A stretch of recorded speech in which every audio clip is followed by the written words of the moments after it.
Shackled City, episode 25. Can you believe 25. After this, we're a quarter of the way to 100. Isn't that wild? No, it's not. Time is an illusion. Time is an illusion. Fair. Time is, in fact, an illusion. It is a construct that belongs well inside of my realms of control, and I am not mad at it, but sometimes I wish it would just slow down a little bit. You know, just take a day off. That's all. Just take a little day off. Time is out of our control could be the name of literally our current lives or our characters' lives, because it's basically the same. They're both the same. Not wrong. So I'm glad to see everybody back here for another session. That's going to be in the bag. This is episode 25, quarter of the way to our century mark, which is sick. Didn't know if we would get here, but I'm really happy that we have. I'm happy that you guys have stuck it out. And it seems like you keep showing up, so I guess I'm doing something right. Just a little bit. We'll take it. We'll take it. Yeah. For now. I don't know about this one, Chief. Yeah. I don't know. We'll see after this episode. Yeah, no joke. That's kind of the vibe that I'm getting. All right. Let's kick her off. And first and foremost, I would like to note that it's the end of the month. We don't have any wild magics in so far, which is great. But at the same time, you guys don't have any luck rerolls. As always, for those of you in the audience, if you wanted to participate, you can do so by contributing luck rerolls. This is done so in the form of gifted subs, resubs, first-time subs, whatever the case may be. Every time we hit a milestone of 10, it unlocks a luck reroll for not only them, but for me, and I can influence the game in whatever ways that I would like to. They can roll it for just about everything, with an exception to damage. I can use it for whatever I want, because I'm a storyteller. That's how it works. I get to call all the shots. That's cool.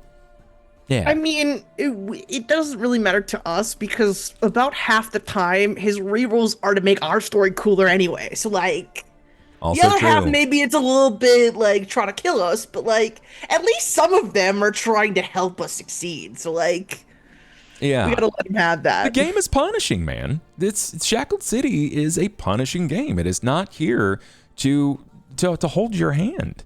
This is regarded as one of the top 10 best written tabletop games ever. And it will run you from 1 to 20. And chat, before you ask, yes, they are level 3. And yes, they're already asking for another level. Can you believe it? In the economy, they're begging for levels. I can't even, man. But please. We will get you a level soon enough, I promise, as we careen faster and faster into the end of chapter 1. I didn't know it was going to take 25 episodes, but to be fair, our first 6 were a preamble. It was a lead up to this, so we'll see. To be fair, sometimes we're indecisive. It just got to be said. Like this party, sometimes we got to evaluate all our options 2 times. Yeah. And you know what? Frankly, I'm here for the lollygagging. Oh, you're getting lumped in the we whether you like it or not. We are indecisive. What? We? Wait, what, you French now? You got a mouse in your pocket? We? You on a roller coaster? What you mean, we? Your name Ratatouille? I don't see a guinea pig here. Since when did Sosora get that familiar? Oh, you guys have had plenty of opportunities for familiars at this point. And half of them we'd cast away for, unknown reasons later. We'll find them eventually. I love that I literally gave you guys an egg and you're like, kill it! I wasn't there when that happened. I tried. I think you were there. I think you were there, Matt. No, we were all there. You gave us an extra. We were all there. Yeah, we were all there. You gave us an extraplanar harbinger of the apocalypse. You didn't give us a familiar. We sure about that? That's a hell of you were cool holding familiar. you were holding Sissy. Yeah, but wasn't I not going with them because they would have been faster? No, you were there. No, we did this. We did it at the barracks. Okay, it was at the barracks before that. You did it at the barracks. It was all at the barracks. Okay. At the barracks. Well, I didn't want it to die, so let's just put that there. Yeah. That's true. Sometimes it's majority vote, and I can't believe that there is a day where a player describes a rust monster as a harbinger of the apocalypse. That is wild. Wild. It's extraplanar and it's phasing, and it was bigger than a normal rust monster, so. No, it was a baby.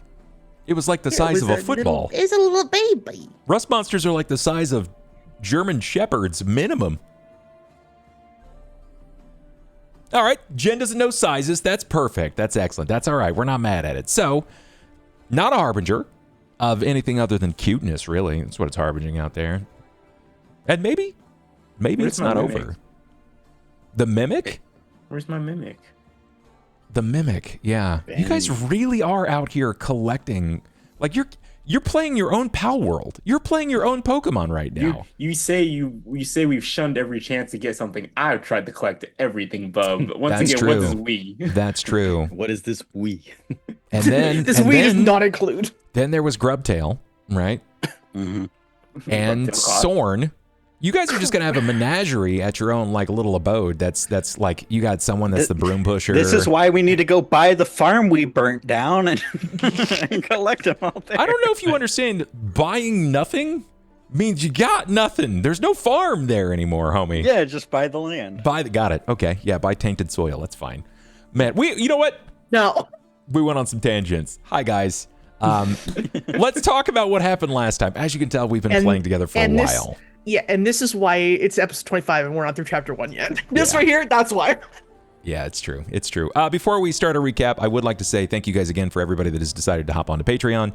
As always, Patreon is how we keep this stream alive, keep the dream alive. It keeps the lights on, food on the table, and all that jazz. So if you have it in your heart of hearts and your wallet is feeling a little thick these days and you don't mind helping out, check out Patreon, patreon.com/BubTalks.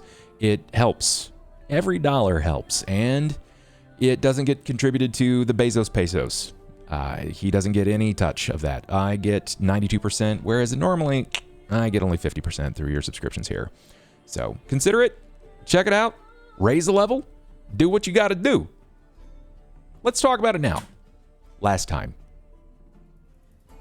On Dragon Ball Z. Started with Carter. Yeah, Carter we in the opened. elevator. Yeah, we opened the scene. Carter was left with his own thoughts, and it got scary. Not wrong. Then let's move it over to Jackson. How was your experience? What did you discover?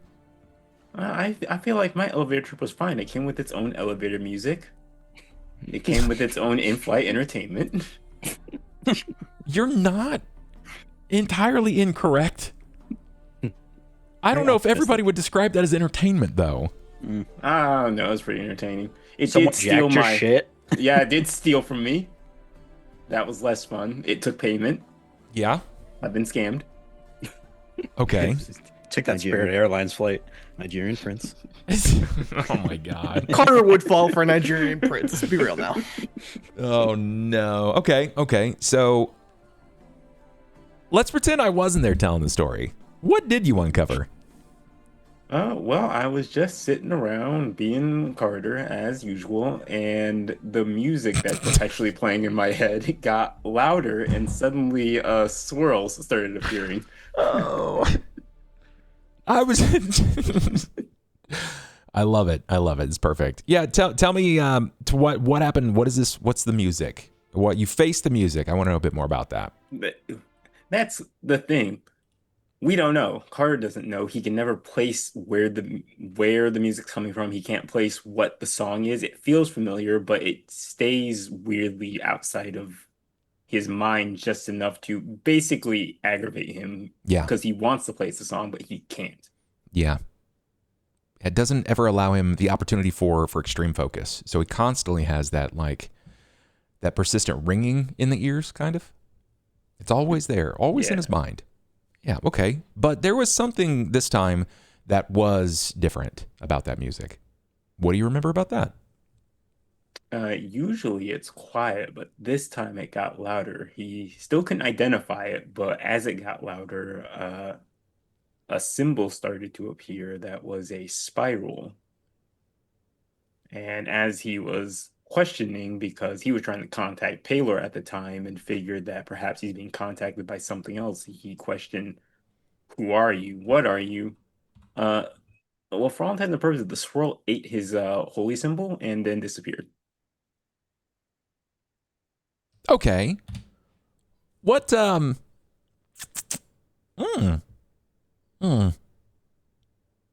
was also very cold. Did he miss Chet, did he miss anything there? Do you remember him missing anything from that description? Yeah, I do. What do you remember? The swirl tried to find a place to find Cole home. Didn't it? on It your body. was roving around the body. Yeah. Oh yeah. And Oh then yeah. something happened. It did pull one side of my face up and one side of my face down, which made it look like I was half smiling, half frowning. Yeah. We've never seen that before, right? Yes, we have. Hey guys, because I'm a member of our party, I can go check out cursed items that we left at the guild, right? They're examining them for us to find out what they are. I did that, remember? Yeah, I know, but I'm a member of this party, so I'm entitled to be able to go, hey, I want to look at that. Yeah. What were those cursed items, or at least what you left with them? The mask that looked like Jackson's face after that swirl thing. Mhm. And then the dagger, the sacrificial dagger. Got it. Noted. We like that. I put this on the to-do list, the immediate to-do list, because I feel like that's coming up sooner before later. Yeah, probably. Yeah, okay. If So Jackson tells us. you wanted to investigate not only that sound, but you had heard something rather discordant tucked behind it. It was something that made it feel more hollow and left you with some degree of reverence. But upon that search, that is when you started to notice, what did it mean to be tarnished? What kind of details can I still get about being a tarnished? Why am I forsaken by Pelor? What does Oliamara have to do with this? And now suddenly this blackened swirl. At some point, you have to question not that you have been touched by the gods, but just by how many and for what reason. Is this some form of cruel joke? Is it something much larger at play than you've come to be aware of? Plenty to ask. But you made it to the surface. I did. Yeah. The doors were all open. They were. Propped open. Even the ones we didn't prop open. Mm-hmm. And there was a Uatib. Yeah. And he was hanging out like a cool guy. Pushed up like the guy at a building with his back into the wall smoking a cigarette. Like a tunnel snake. Hey, what up, bud? What did he have to say? Sitting there with his pipe. Well, he wanted me to deliver something to Solsora so that Solsora and him could have business later. I'm not sure if I like how you said that. I don't know. I don't care what they get up to. Yeah. Underflirt. Under these kids and their flirt techniques, man. Yeah, that's right. I don't know how flirting works down here below the surface. There's no sunlight. I hate it here. Also true. He left you with a small bag, which you later found out were stones of sending, so like a communication device. Or at least he'd be waiting for us when we got back. Yes, at least that was for Solsora. Mm-hmm. Mm-hmm. I also remember asking if they were going to buy any 99-cent ringtones. You did. You're a sinner. You're a Is sinner. it too late to kick him out of the party yet? Like, is it too late? Can we just do it now? Absolute sin. All right, I rearrange Carter so he's next to the edge, and I physically throw Aaron off the bridge. Perfect. Remember, first one's free. First one's free. Everyone after that is a tier 3 sub. Sorry, that's just how it works. Is it first one's free for the whole party, or is it first one's free per person? Per the person. Okay, per the person. Okay. Just all wondering my if Ivy's in trouble. Just wondering if Ivy's gonna use all mine or what. Yeah. Does that mean I shouldn't bring up us making Back to the Future a canon novel? Yeah.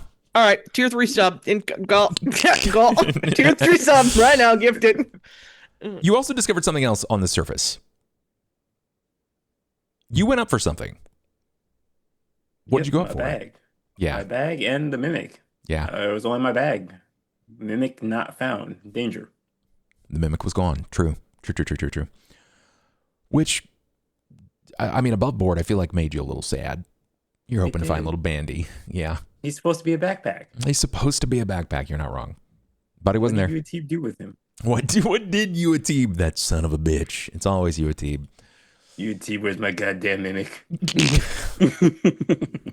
Yep. Okay. So you managed, right? You managed to get up to the top. You got your bag, your provisions. You came back downstairs to rush to heal whom? What's Forreston. Forreston, yeah, her. Coruscant Pike. Yep. Yeah. Adventure. The X-Adventure Coruscant Pike, yes. What else occurred? It was more than just that. Well, people kept asking me if something happened on the elevator, and I was like, no. Yeah, Carter was really good with bluffing, or people were just really bad at reading Carter that day because We had more important things than worrying about what was going on. I with also Carter. just don't think I was there. I think We're not. I do not think I Well, was there. Someone I caught I it, was right? the only one Yeah. who caught that Carter was a little off. Yeah. And I tried asking about it, and Carter blew me off. Yeah, So I could. Aaron's gonna spring on him. I later. was sitting and waiting for. I couldn't roll for over Rowan an to 8 on return. a sense motive, so Jen, Like you can spring anything on me. Jen, Yes. your character, Aiden, had some solo communication moments with an NPC. Can you tell me a bit about that NPC? Oh, I got to talk with Soren, the hobgoblin ex-guard of Casmagen, and we got to talking a little bit about family and what his plans are for the future and his uncertainty, and I got to relay a little bit about my family. So Yeah, you surprised him. And and there's the whole thing about village idiots and morons. So True. He did talk about that, about the lesser educated of his kin. They called them morons, but it's in goblin speak. So yes, technically true. What's Soren's story? Just give me the quick and dirty. Basically, being a guard was all he knew. He was bullied into it. This is what he was stuck with. All he got paid in was food, and a dark corner to sleep in, basically.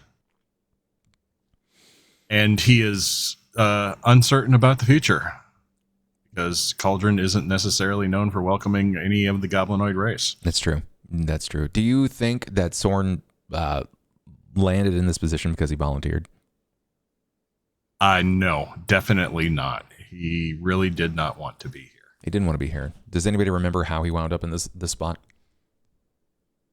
Pretty They burned his sure. village. Yeah, I'm pretty sure took Casma them. just showed up and killed everyone or recruited everyone by force. Yep.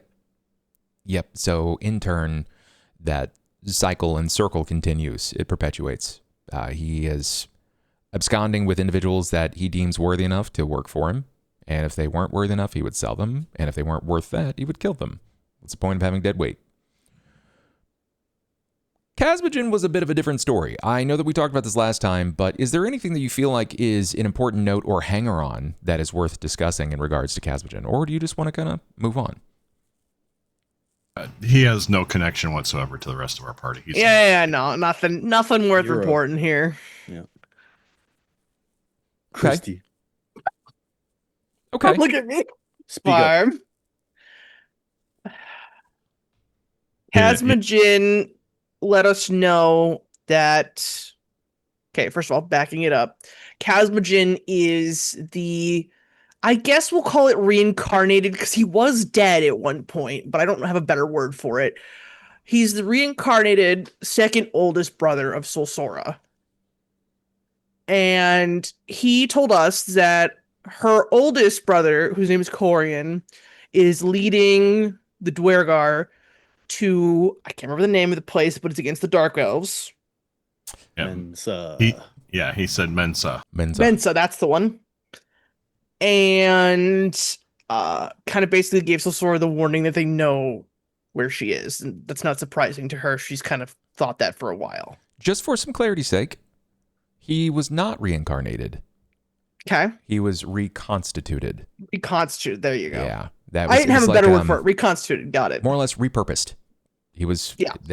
He wasn't, based off the fact that he knew you, he remembered life with you at some point.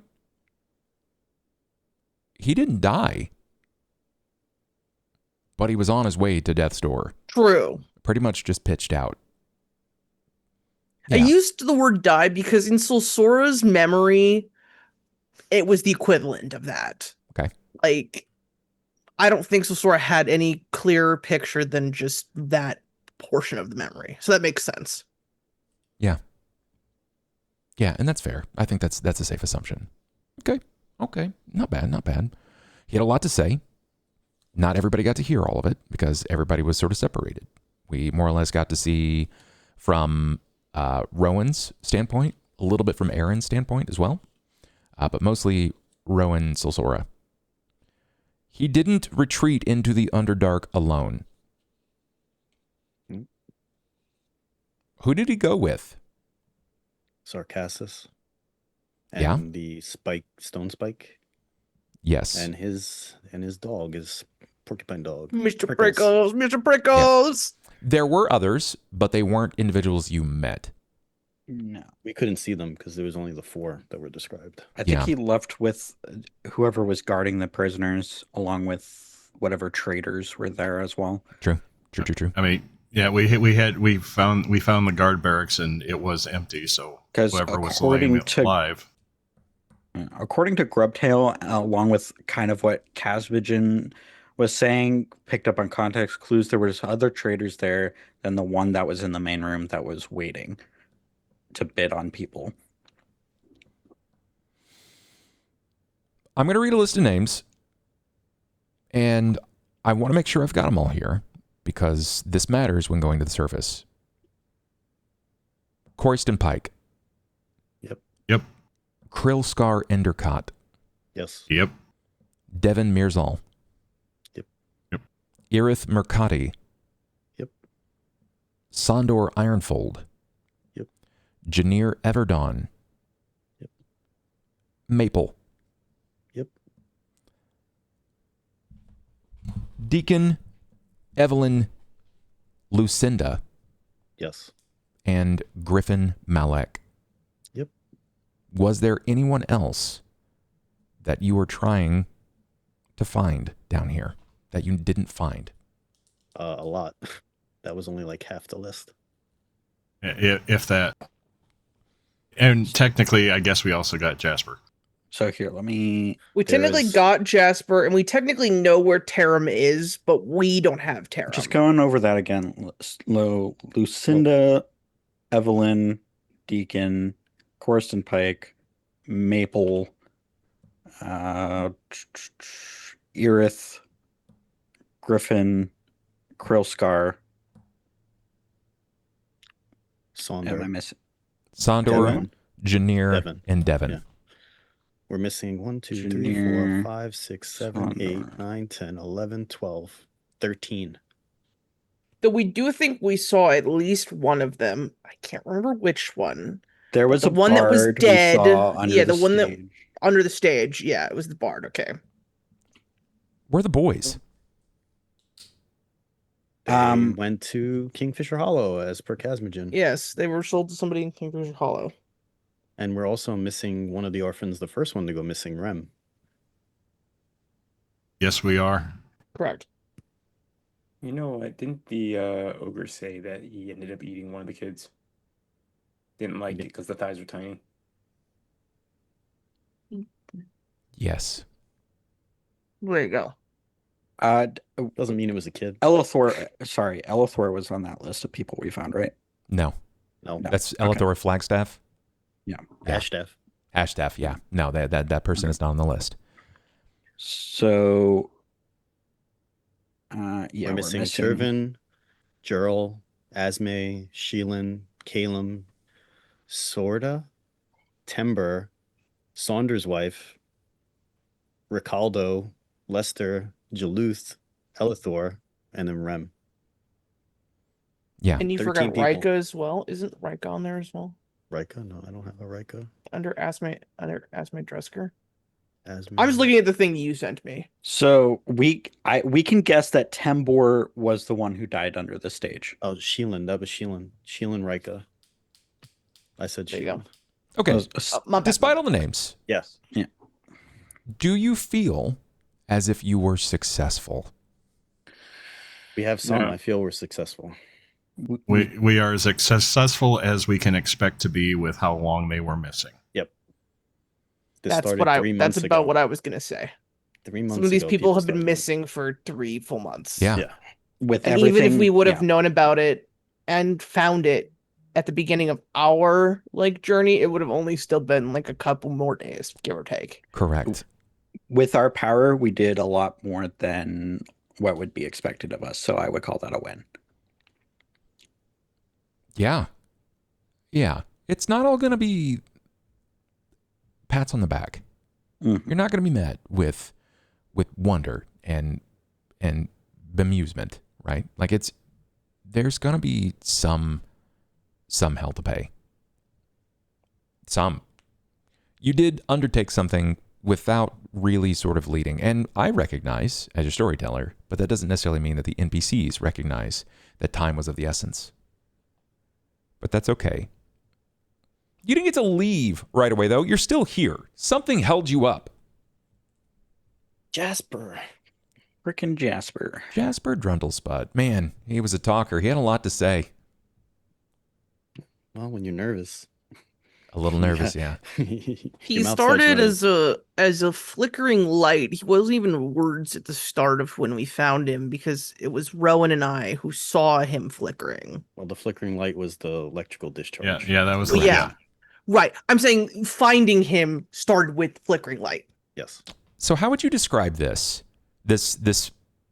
encounter, if you will, to someone who didn't get to pay attention last time? Someone who missed all the details. How would you describe it? Well, we had a gnome professor who studies time, magic, and magic a little bit, and he got stuck in a small little, I guess you could call it a malachite hold or graveyard that was anchoring some weird time magic, wibbly-wobbly, timey-wimey type things. And because of that, it had killed some hobgoblins. Ultimately, it had killed him by either accelerating him and aging him to death, or there could be others that were just de-aged so much that they no longer existed. The malachite walls seemed to be what was anchoring this phenomena to the area. It had a weird rhythm to it, and the rips in time and space were what was causing the lightning strikes. Yeah. Yeah, and when you guys made your way, well, inevitably made your way to Jasper, how was he found? He was a little skull floating just above the ground. Yeah, he was hovering a few inches above the ground. And he was a small, gnomish skull. Admittedly, you weren't expecting that. You were expecting to find a gnome to some degree. And you thought that he might be dead. Turns out you weren't entirely wrong. But you're not entirely right. Above board, I've heard you guys more or less discuss that he's a lich of some kind. That's not entirely true. Bit of a reach. Bit of a reach. I mean, he's probably just his own ghost haunting his own skull. Probably more likely. It's a thing. We'll see what that's about in time. That's his way of saying you're totally fucking incorrect, losers. Figure it out. I didn't actually think he was a lich. I just know that the word lich has been slung around a lot. It's clearly a demi-lich. Yeah, I was going to say skulls immediately go demi-lich because, D&D and Stranger Things and everything else. So sure. It's just a nomenclature for I sees it, I says it. No, I see what you did there. No, man. Yeah, get out of here, dude. That's another tier 3. I'll let this one pass. I don't think he really intended to, but if he did, that's at least a tier 2 sub. You'll have to get on that, though. I think he did. Nobody uses the word nomenclature like that. I do, and I hate it. I was going to say, I don't know about that. I hate it. All right. So you went through the daring escapade of getting Jasper back. And statistically, you should have failed completely. Way sooner than you had, because it was like eight reflex rolls in a row. And you passed 7 of the 8. Which, thank God for Bub and his rerolls. That's nuts, man. That's it's sort of statistical like improbability. It's not impossible, but it's hard. Yeah, the odds were less than 1 in 4,000 is how I figured it out. So Somebody's watching out for me. Yeah. Yeah. I have the devil's luck. Which god is it? Is it a god? Is it a devil? Speaking of devil's luck. Yeah. I had a vision. You did, in fact. Let's talk about that for a second, my friend. That after the show, we sort of discussed that. There were some levels to it. So what do you recall about this endeavor, this glimpse? We'll call it that, a glimpse. I was somewhere in the jungle being chased by something. Apparently I had an amulet or a trinket that belonged to Cauldron on my belt. And then I was looking around and I bumped into this very hot and steamy character. Hot, steamy. Yep. Yeah. Yeah. Ivy, give me a description of this figure, this hot and steamy figure he bumped into. Just one. Just give me a word. Alien. All right. It's not entirely wrong. Let's go to Christy. Give me a word. I'm thinking more be a little more specific. Alien from the Alien versus Predator series. Like big old brood mother. Extra planar. Okay. That's really what I got. All right. Jackson, you got anything? Handsy. Yeah. Yeah, that's fair. Jen, what do you got? we're going to go with her suit. Okay. All right. I like it. That's a $5 word of the day right there. Farm. Yes. More than hot and One steamy. word? Yeah. Oh, or you want the whole description? Yeah. Hit me with your description. What do you think he is? What do you think he looks like? I mean, he had a jackal head with horns. Yeah, he did. He had 4 arms. 2 of them were like crab claws or scorpion claws. Yeah. Even his baby arms were bigger than my arms.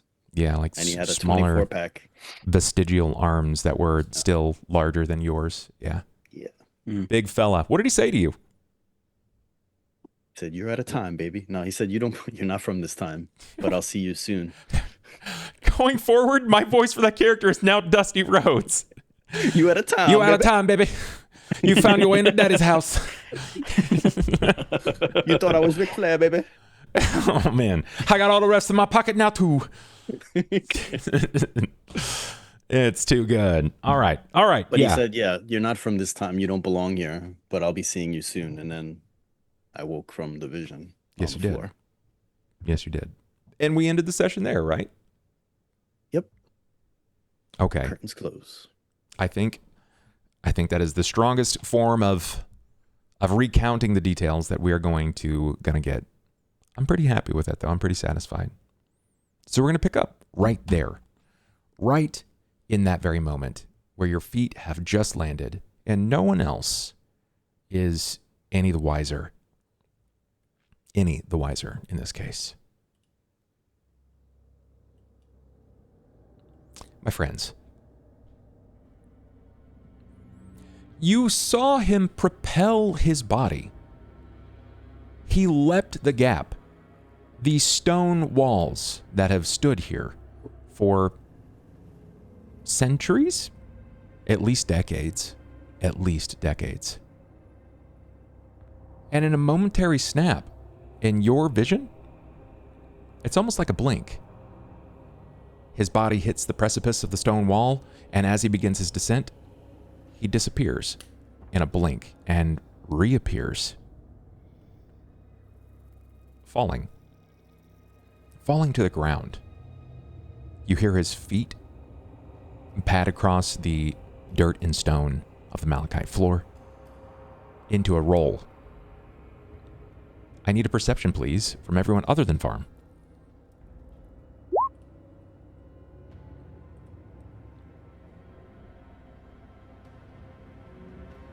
Very good.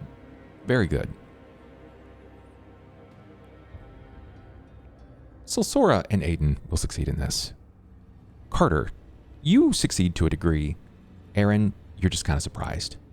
Again, this tracks because you can't see in the dark. Admittedly, there is a light source. But the thing about the Underdark is it swallows light. It puts pressure on it. It dampens it at every turn and every corner. Even when you huddle close, you're never sure where it begins and where it ends. Aiden, you're the first person to notice this. You're not sure if it was because of the speed and veracity of which he expelled his body through this graveyard. He literally leapt a wall, dodged narrowly several times, dropped his body to the ground, and then stood up to repeat that pattern over the course of like 8 to 10 daring seconds. But he's perspirating too much. His body is notably damp. His hair is sort of slicked and stuck to his forehead. You also notice that there is a small amount of steam rising from his body. Silsora? You notice that he's perspirating too. And he certainly wasn't previously. If anything, Rowan's been pretty good about keeping his cool. You know that he does have a fever, and you've been watching it. But this is too much. Carter, you know something's not right. As you move closer, you can also see the moisture sort of build up on his brow, move at the corner and turn of his jaw, the way that his hand is sort of clutched, holding onto it. Even the skull appears damp. But admittedly, you didn't see that before. Aaron, he looks fine. Admittedly, he's out of breath.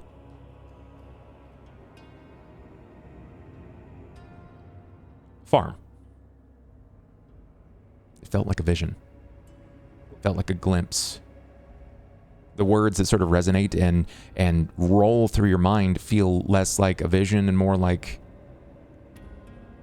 it happened. You briefly felt those vestigial hands cusp your shoulders. You felt your feet lift from the ground. And before you could even mutter a breath, a word, a blink, anything whatsoever, you fell. And you were here again.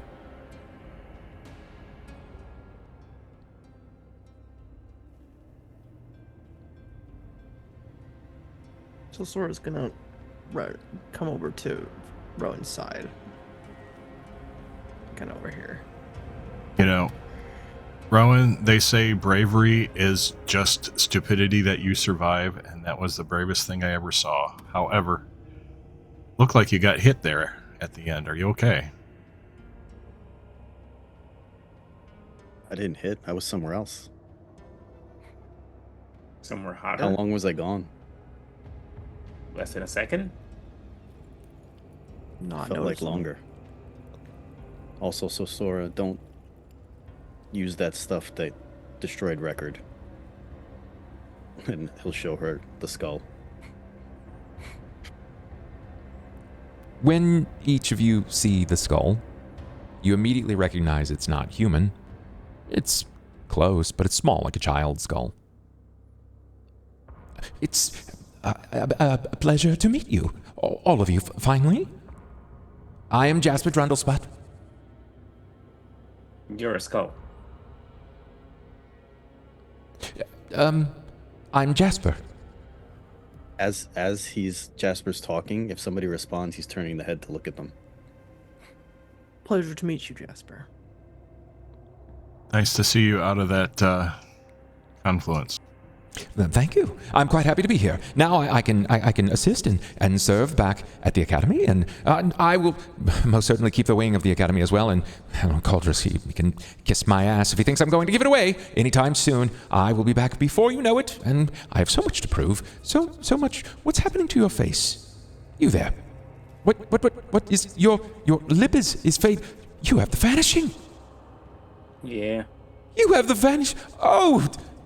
But now you must return with me to the academy. I wish to. Here's my research subject. I will be. We have so much to learn together. I'm curing this the moment we get back to the surface. Why would you? Why? There is still. You could help solve the issue as to why my people vanished. I am vanishing. Well, I wouldn't. Obviously, I would make sure that you wouldn't vanish, and if it got too serious, then we could treat the issue. How?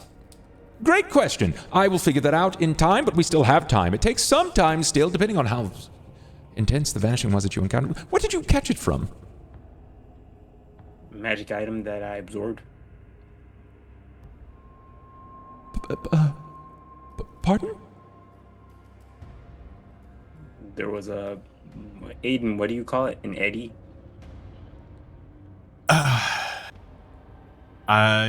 Well, to put it in Ironstone.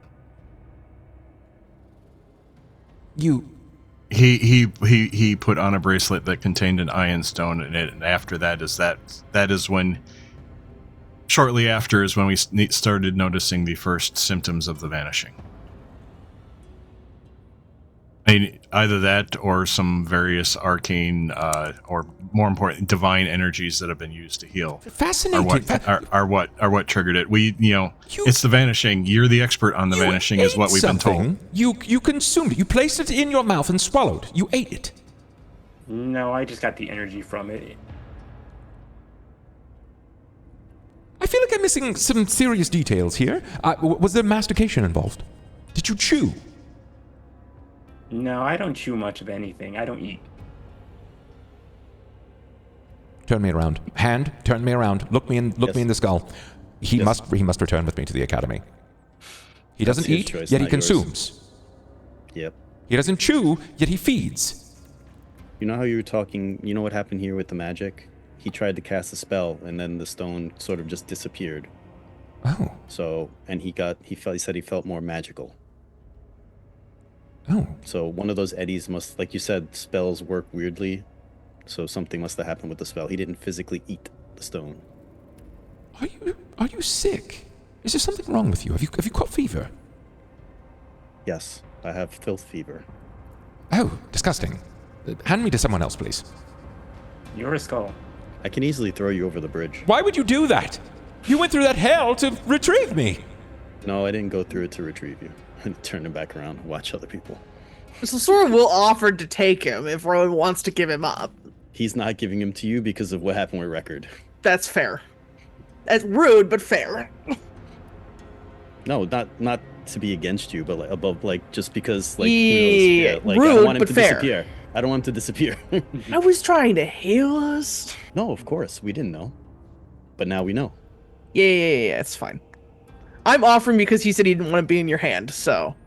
I licked the skull. No. Ew. Like a dog with the bone. Like, Oh God.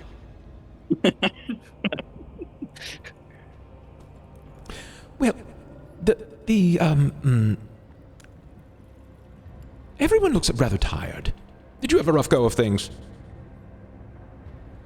yes. You that is an understatement. Yes. You've met Casmogen, so I No, I assume- did. Yes. Yeah, so we had a rough time. We need to get back up to the surface now, though. You've supposedly an expert on Jezadrune, and we are seemingly beneath those ruins. Do you know of an alternate way to the surface? No. No, we are... Was this not an extension of Jezadrune? There's an elevator, but the chains are kind of busted, so we don't want to risk going up that way again. Right. I remember the elevator. I remember the descent, but I was under the knowledge that this might be Jezadrune itself still. Well, Jezadrune seemed to be of gnomish manufacture, and if you look at those statues over there and the things that we found, this is of Dwarven make. Right. Well, I am aware of Jezadrune as I was born there. It's my home. And this is below Jezadrune, so... I wonder when the elevator was installed. At which point? Was it part of gnomish build? Or were it the dwarves? Or was it Casmogen just to make transport easier? Or whoever Casmogen's patron is. I must admit, I know nothing of this Casmogen figure. Just that he was a bit of a brute. He did not live lavishly, he cared not for academics. And, frankly, I would believe that he wouldn't have the know-how to facilitate the construction of an elevator. Rudimentary, I understand, but of that size and caliber? Not likely. Jasper, what kind of magic can you use? I don't think I can use any magic anymore. Well, we don't know unless you try, so I'm just curious what kind you can use. I understand. I'm trying, and nothing is happening. Oh, you are trying. Okay, I'm sorry. I didn't know. I think he's lacking the somatic components. He needs his hands. I do need my hands. I do. Or lips, for that matter. You're talking without lips, so I feel like that part's covered. Is it strange? Is it strange to be talking to a skull? Yes. You're not the first skull we met, though. There are more. Well, not like you. Oh. Well, that's not as exciting. You are the first gnomish talking skull we have encountered. I love being the first for something. Well, should we head back to the others and figure out how to get out of here? I would love that, but I don't know how. I lack the legs. Well, I'll be carrying you. Fantastic. He came around eventually. Some of the fellow prisoners are still here, and they have been rather traumatized. So try not to scare them by accident, please. If it's all the same to you, I believe I would rather take a moment to retire. I wish I could just close my eyes, but unfortunately I lack the eyelids. Would you be okay with me putting you in my bag then? I would be okay with that, yes. Okay. I'll put him carefully in my bag. He doesn't say anything.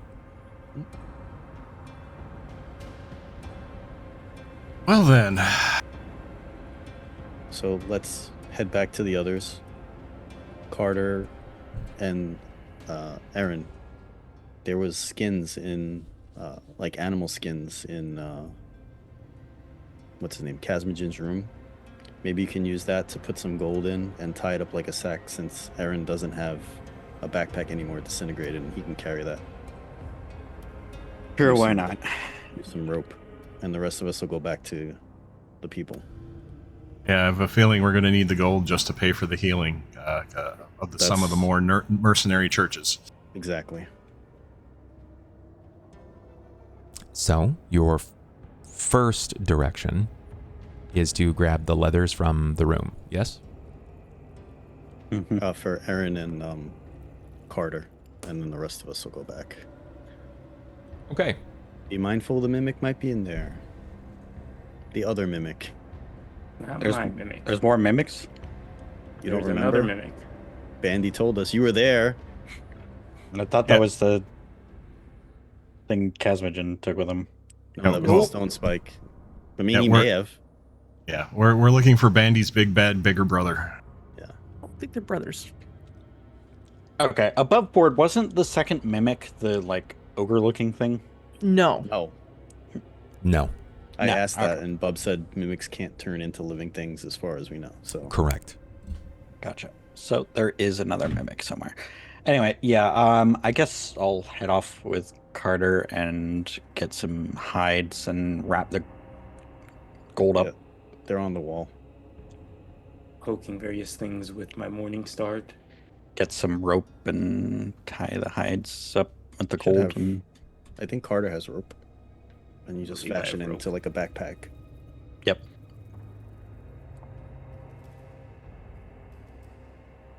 Okay. Okay. Seems good. You're able to find the leathers and furs inside of the room, if you wish to.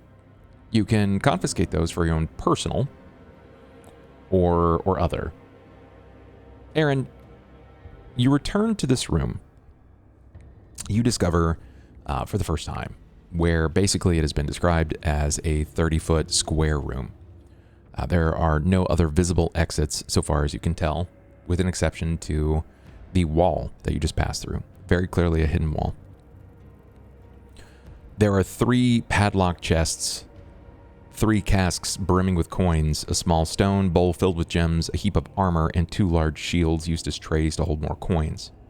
Various other trinkets and trophies add to the trove, including a gem-encrusted horn, an ornate walking cane, and an engraved golden gong hanging from an intricately sculpted wooden frame. An iron lever juts from the iron plate in the south wall. The lever is currently in the up position. Gotcha. I mean, I guess at the mention of a mimic, I guess I'll go up and like poke it a bit with the great axe I have, just to see if anything kind of reacts to it. But probably not too much more caution than that. And then Aaron will probably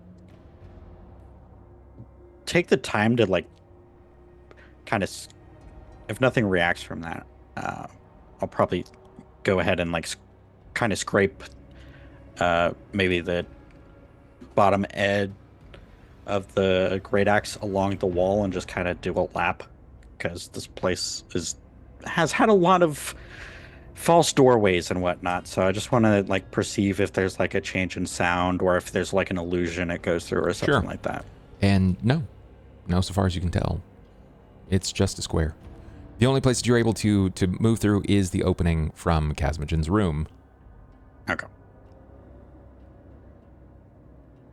Gotcha. And then I guess I'll get with Carter, lay down the furs, and kind of start moving gold on top of the furs so we can tie them up and move the gold out.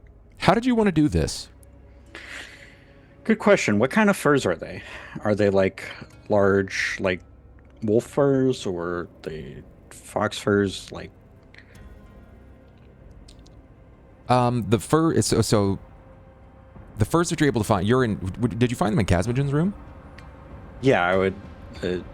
Yeah, the furs in Casmagin's room. So the furs in Casmagin's room are less furs, more skins. So it's gotcha. It's flesh that has sat for curing. So they're not like, are they cured or are they still like? A couple of them are.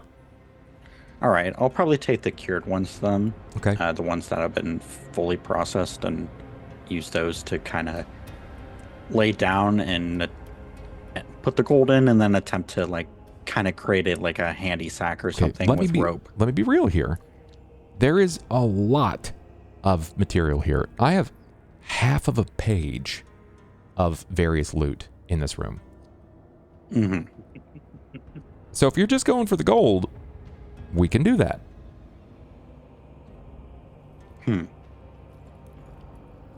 I'm going to... Could I roll a perception just to see if anything like special speaks out to me?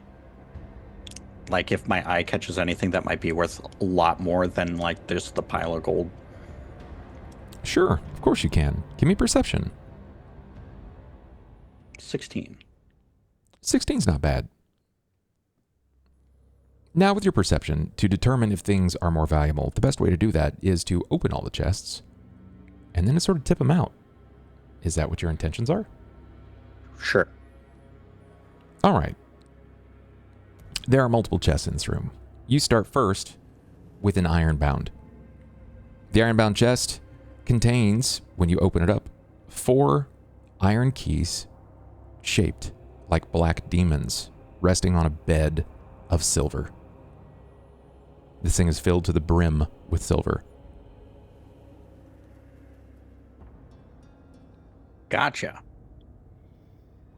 I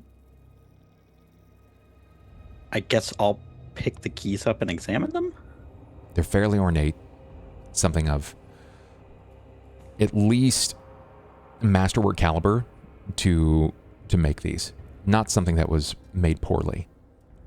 Gotcha. I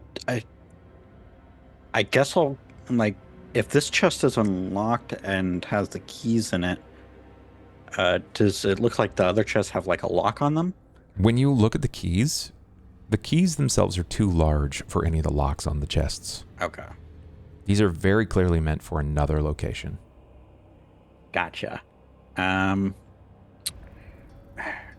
Hey Carter, do you have any like smaller sacks or anything like that?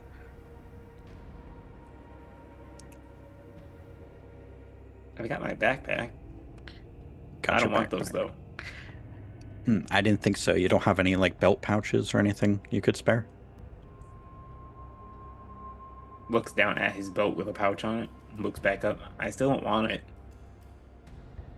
You know that these 4 keys together will not readily fit into a small sack that would hang from like a belt line. Oh, okay.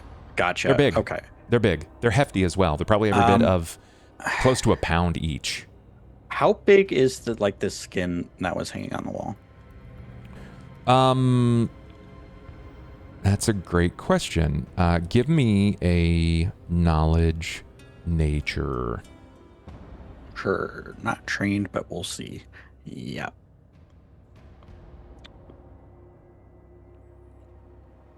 You can't really identify it, but the skin itself is it's sort of like an olive color. It's like an olive color green.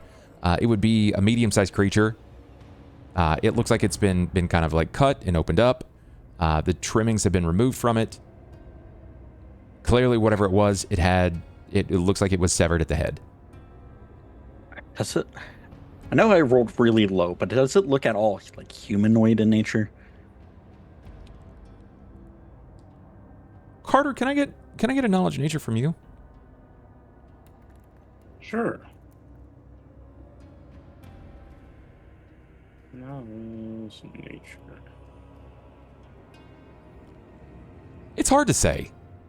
It's really, really hard to say. The problem is when things have been opened up and the skin itself begins to cure, it changes in texture, it changes in density. This is, I mean, it's like ancient curing, right? Like you guys, you're not exactly at a tanner. You're not at a place that can do stuff like this. It's just salted and left out. Correct. The fact that it's green, I mean, it could be some Underdark creature, I don't know, but True. Aaron's first thought is just is this guy just tanning the orcs, the hobgoblins that were working with him? I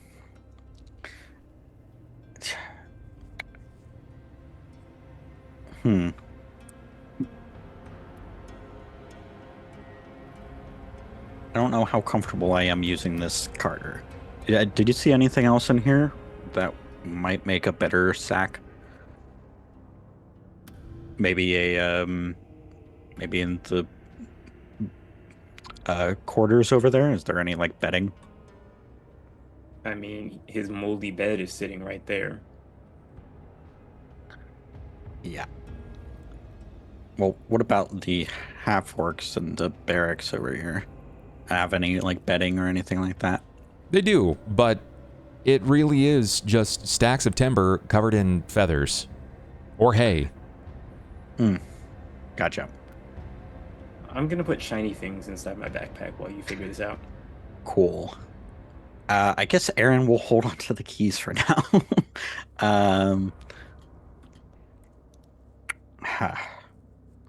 Bub, anything jeweled that I can fit in my bag, I'm putting in my bag. Do you wish to look through the other chests? Well, I guess Not it's yet. the skin it is. Okay, so then you want to go through what's visible. Yeah. All right, so in that first chest, the ironbound chest, there is more silver than your hands can carry. It is quite girthy. You don't know how important. You don't know how important those keys are, but you're guessing that the silver in this chest is in the thousands, because it's just so vast. There is 2 other chests that appear to be closed, and then it looks like those that are open are the half chests and half casks. You can begin loading up any of the coin work that you wanted to, but based on what you're finding, if you're looking for anything shiny, anything gem-like or other, there is a nice chain shirt, a nice set of studded leather armor, a nice short bow, there is a silvered sword, an interesting kite shield, there is a large steel shield, an engraved stone bowl that does in fact have 19 gems. They're not cut, they are chunks. An ivory horn set.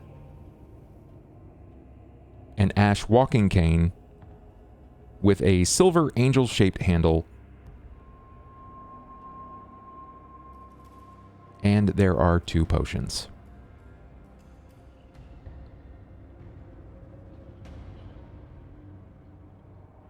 So tell me what you're intending to take.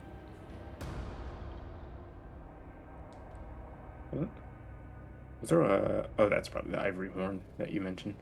Let's start off with the engraved stone bowl. So, how much is that going to weigh? You're looking at about 4 pounds with the gems in it.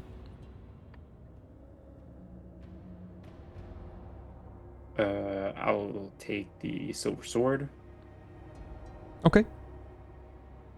Got it.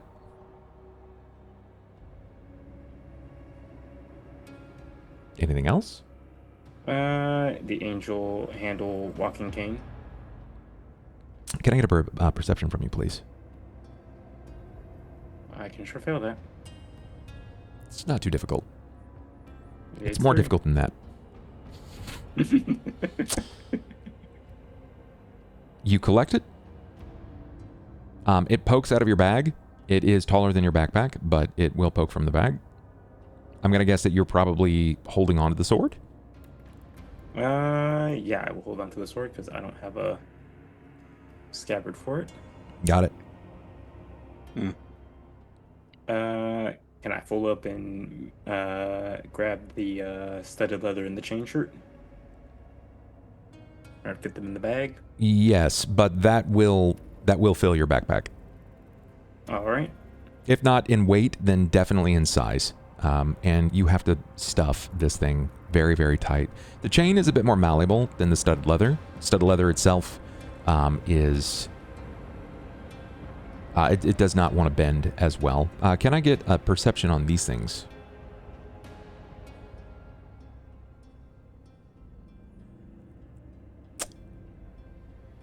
You can tell that these pieces of equipment have been deliberately made not as like what you would find from a blacksmith, like off shelf. This is something that was outfitted specifically to someone. You can tell by like the form, because the armor that you found from the forge here that you know Aaron is wearing is definitely armor that was sort of like just pressed to fit all body types. This has minimal strapping.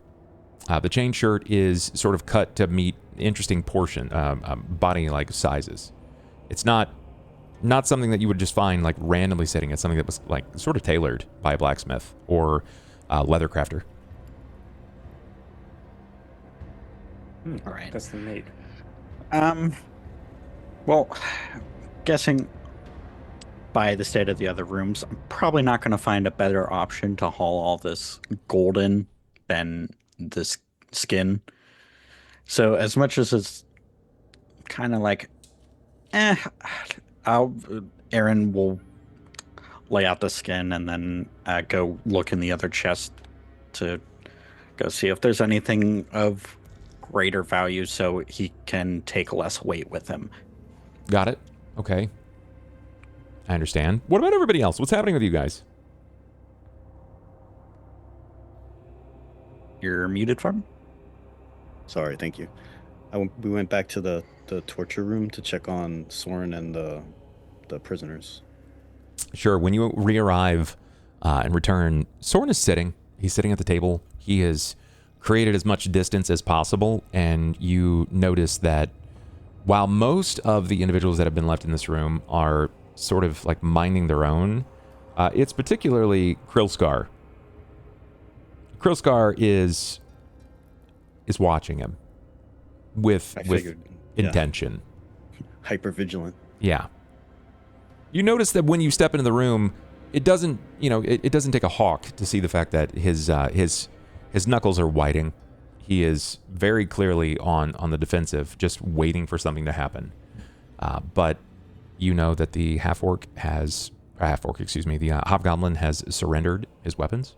He has, his armor is damaged. You know, he's not in a position.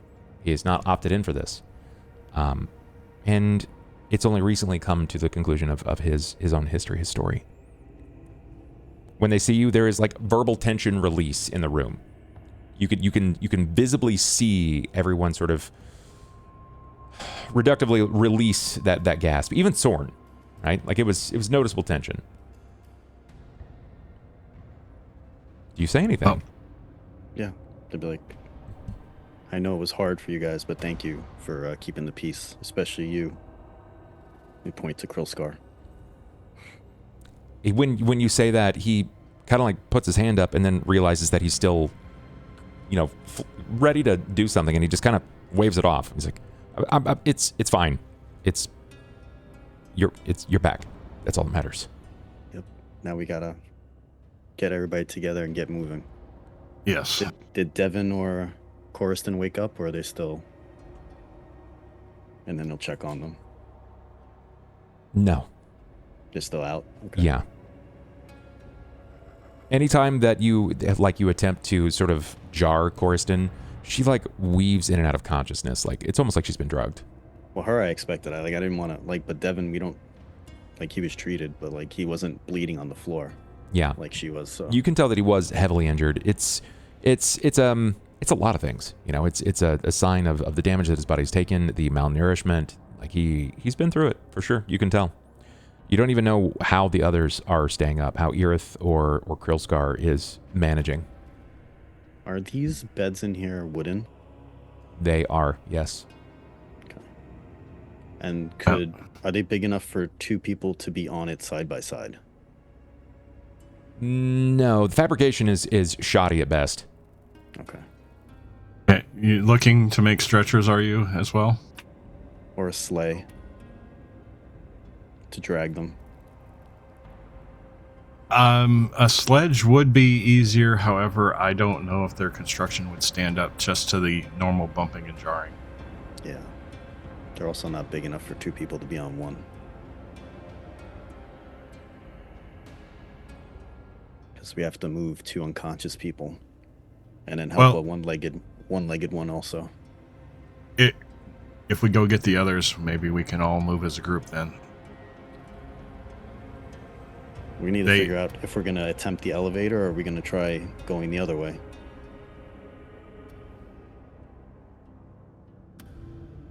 Because if we're going to take the elevator, we'll bring them there. If we're going to go the other way, we should bring those people here. Sorn looks to you and then to the others. I help carry. Thank you, Soren. Carry. Thank you.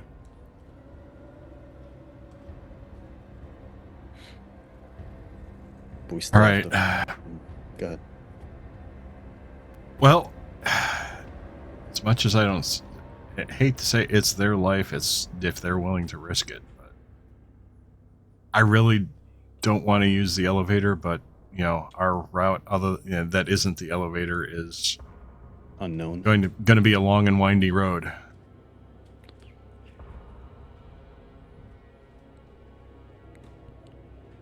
If I go up, what happened to Sorn?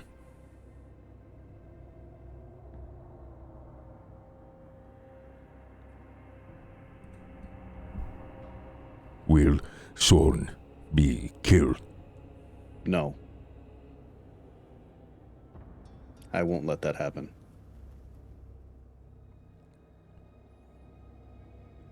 Will Sorn hide?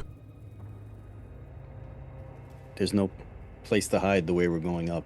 You will come with us, and then we'll figure out, like Aiden suggested, maybe you can go to his town and work there.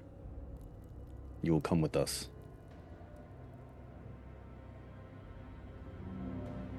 And we won't let something happen to you. The city is going to give you a lot of ugly looks, but we, within a day, we will probably try and get you out of the city and on our way to Kingfisher Hollow.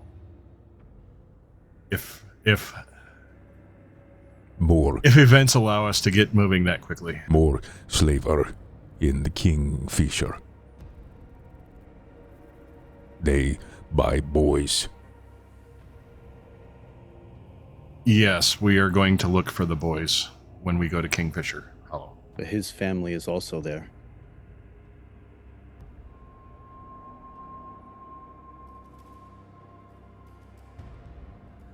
Do you know Slaver? No. Do you know what the slavers from there look like? Kingfisher Courier. I know where to find the Kingfisher couriers. We can start there. They know the slaver.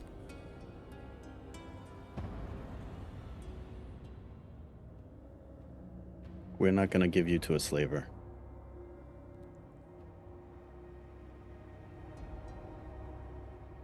Thank you. Soren just want to live. Everything wants to live. You deserve that. But Soren has done bad things. Sometimes you have to do bad things to live.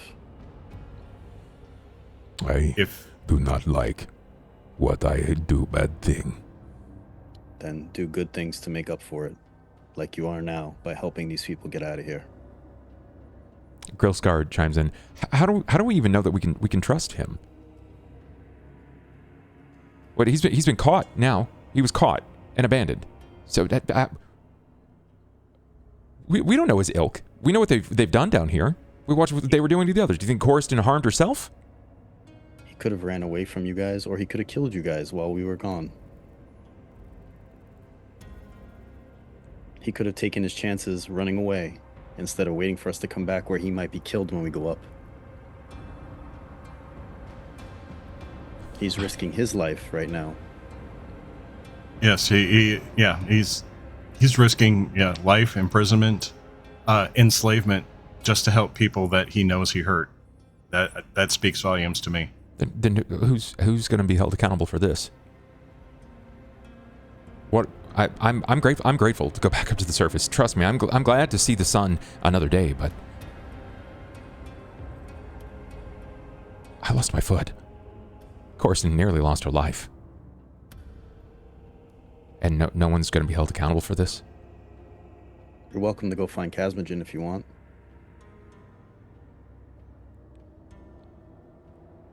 Sometimes things happen to you and you can't get the people that did it. We're not saying we're not going to stop hunting for the people responsible for your kidnapping.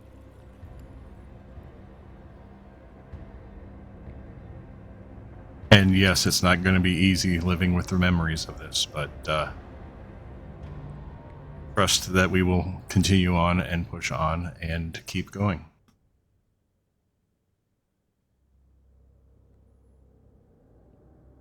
I love the platitudes, but forgive me for being angry. You have every right to be angry.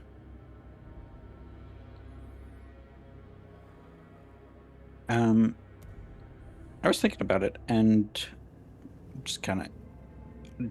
Didn't they have, like, sacks of grain in the kitchen area? They did, yes.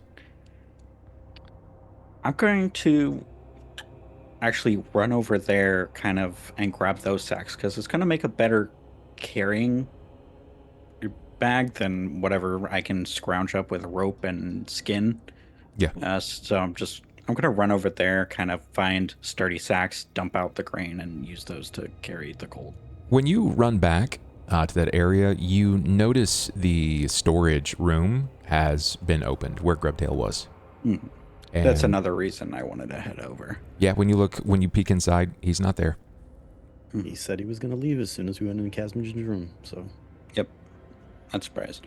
But yeah, I'll find some sacks that look sturdy enough and dump the grain out, and then come back over. You find some of the what you believe is to be sturdy enough is the bags with the maker's mark, the Underdark, the dwarven traders, the maker's mark on it, and to your surprise, they're very, very light when you dump them out. They're especially for their quality of make, they feel like nothing.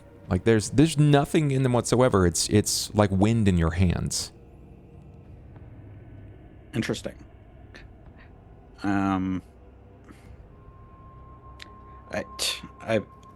mean, I doubt I've ever. Could I roll like a knowledge engineering to kind of figure out the material? Yeah, but you're gonna be hard pressed to know this. I think you have an opportunity at knowing it, but I think you're gonna be hard pressed to know this information. So by all means, please go ahead and give me a shot. Give me knowledge engineering. It's really not bad. And I think affording the circumstances, you would be a bit more inclined to be aware of this, but you're not familiar with the type of material. It doesn't feel like hemp. It doesn't feel like silk. It's even lighter. It's even lighter than all of that. It's not as soft as silk, but it's definitely more durable. Gotcha. Does it? I guess it would be some kind of natural fiber, would the chick tell me if it was like a natural woven fiber, or is it like a more industrial kind of thing? See, the fiber itself doesn't feel like cloth. That's the wild thing about it, is it doesn't really feel like cloth. It feels much more like a ream of vellum. Oh, okay. Vellum is a type of paper, if you didn't know at all, chat. Specific kind of paper. Yes. Interesting. Okay. Yeah, I guess I'll find the bags with the maker's mark. I guess realistically what we would, as a party, be able to carry, and then head back over to Carter. How much does this chest full of silver weigh? With the chest itself, you're looking at about, let me see here, 74 pounds. 74 pounds? Yeah. Chest and silver? Chest with silver, yes. I can Surprisingly, get that over my head. Coin's not that expensive, or not that heavy, but when you have so much coin, that's where it becomes a problem. And the chest itself is an iron bound. Yeah. That's heavy. That's probably where most of your weight is coming from, because it's supposed to be durable. And yes, you probably could hold it over your head. But let's see where your weight is at when you pick it up. Let's add 75 pounds and see if you're in your heavy load. On top of what, I the won't like be. 100 pounds You you won't just be? added? Yeah, because On you a added. rickety Yeah, elevator. you didn't give me every weight for all the items. Okay, I would like to know the weight for the... You'd have to look up the Chain weight shirt, on chain leather. shirt and studded leather. I'm not really sure off rip what those are. Banded mail is 35 pounds, so I imagine the chain shirt probably around 25, Oh wait, I'm wearing 30. leather. Where's my studded leather? The That's walking 25. staff is probably minimal. The sword is probably Chain shirt, 20 like pounds. 3 pounds, 5 pounds. Yeah, the sword, you're looking at probably like 2 or 3 pounds. The cane, negligible, likely about a pound and a half. It's not very heavy whatsoever. I think the heaviest part about it is the silver attachment on the end. It very much has its own weight. Then the bowl was like 45 pounds, you said? No.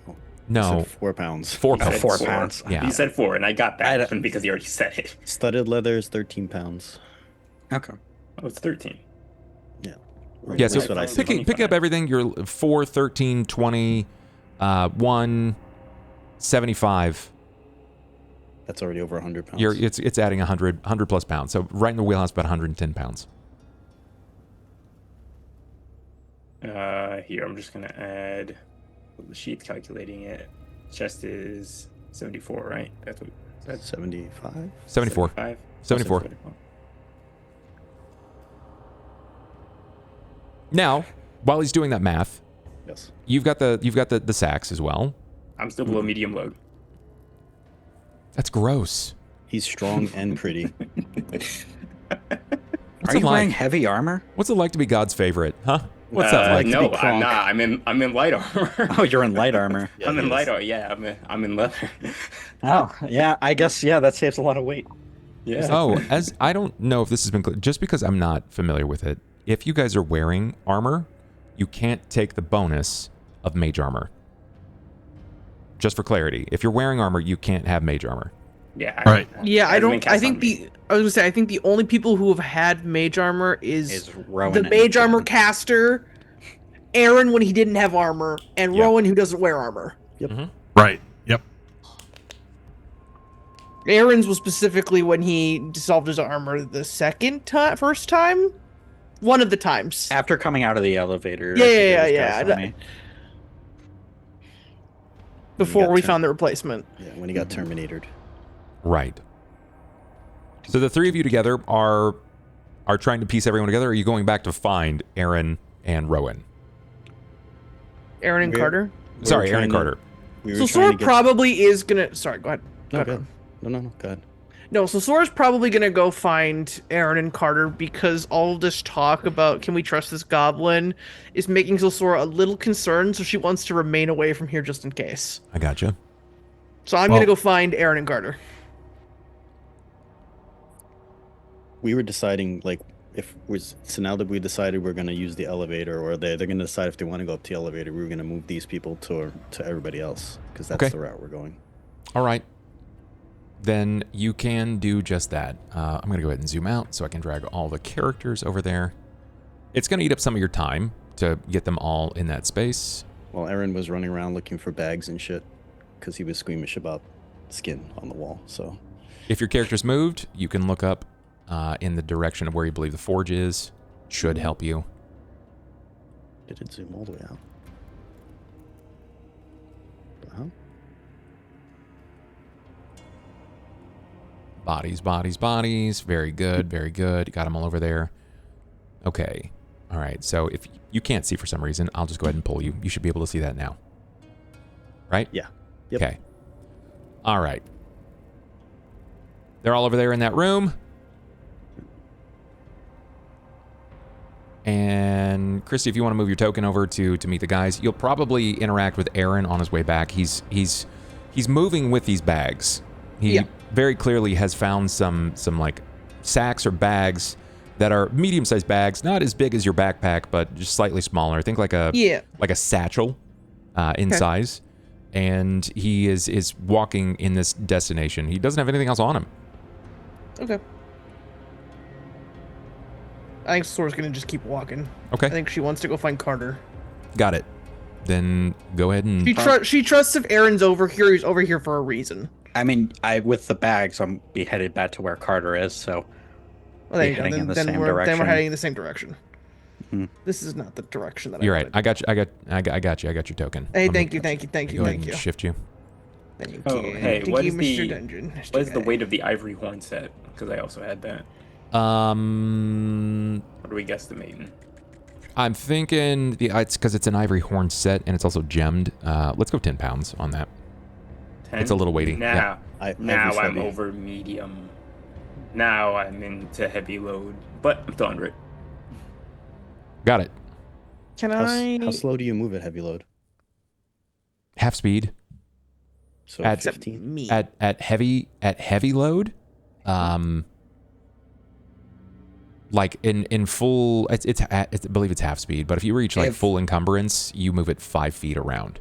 When I had so you hit light load, it goes from 30 to 20. I think it goes to 15 at medium, and then It should say on the sheet, no? well, let me just I have the box checked, so Miss- I don't know. so I can't use my sheet as reference point. 200. Sorry, we're not all dwarves with, I know. I'm just Okay, saying I no. can't help you right when I now. go to medium load, my speed goes down to 20, so it cuts it by 10.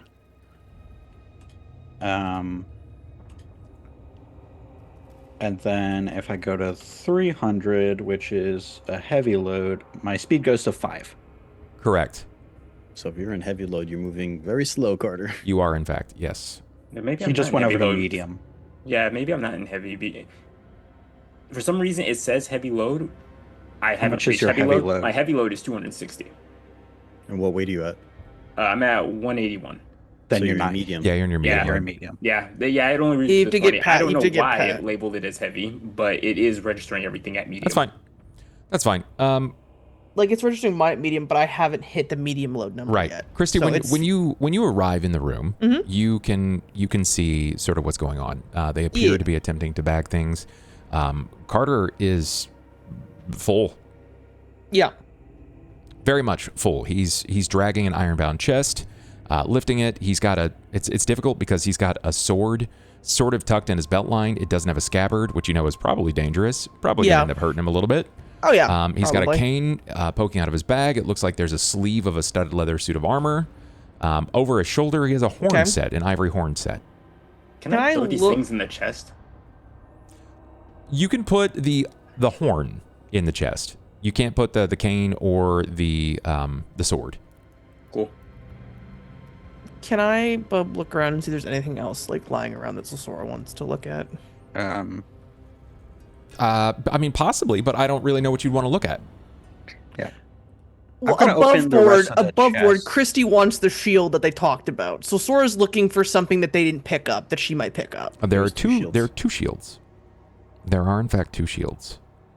There is a kite shield and I forget the other one. And a large steel. So you're looking at a wooden kite shield and a large steel shield. Okay. I'm gonna take a peek at. You said light steel was the second one. No, large shield. I can't. Large steel shield.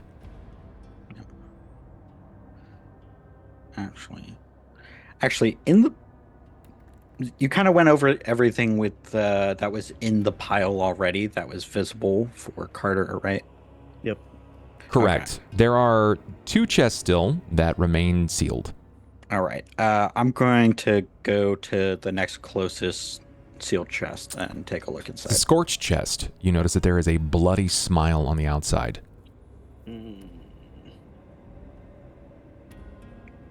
Cool.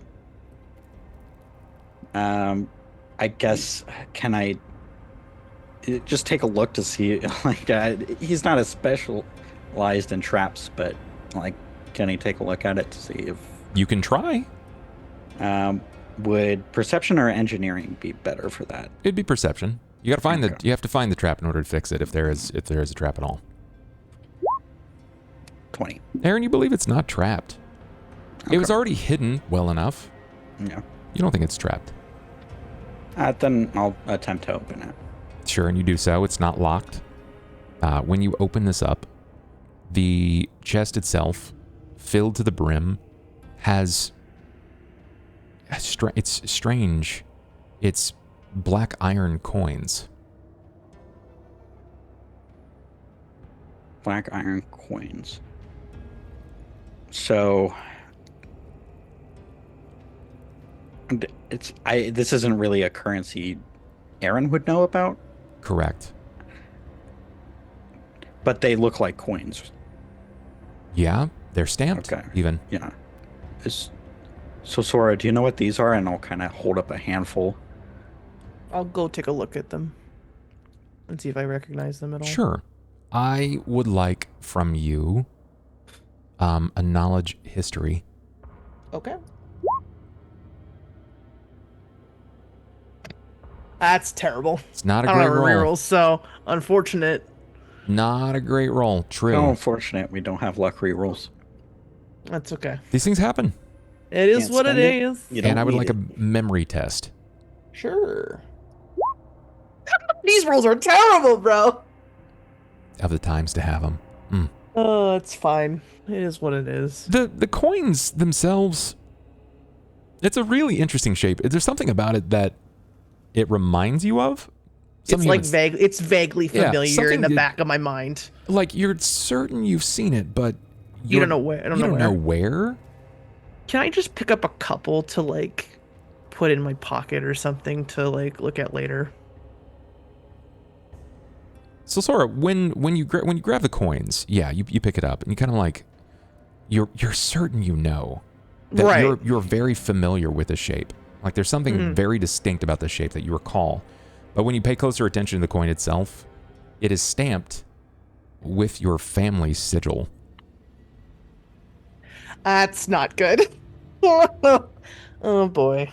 And they all like as many as Lasor can see, they all look the same. Yep. Hmm. So above board, it's probably a coin distributed by your family, since they control most of the Underdark in this area. Oh boy. Well, that's no use to Aaron, because Also, Sora will hold it up and be like, "You see the family resemblance? My family distributed these. I don't know what they're worth." I know your family's big, but they're rich enough to mint their own coins. They could be. I mean, they've got everything they need down here. Apparently, my brother's leading all of them now, so it wouldn't surprise me if all of a sudden they're minting coins.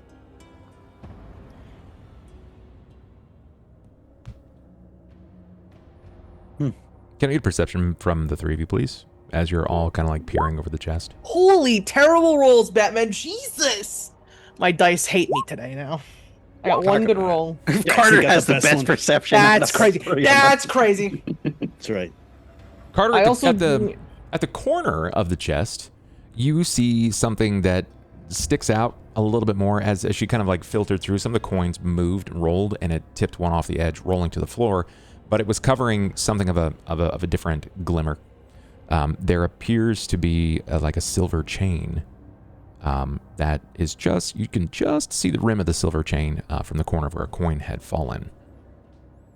Bub, can I also get clarification as to which shield this large steel shield is?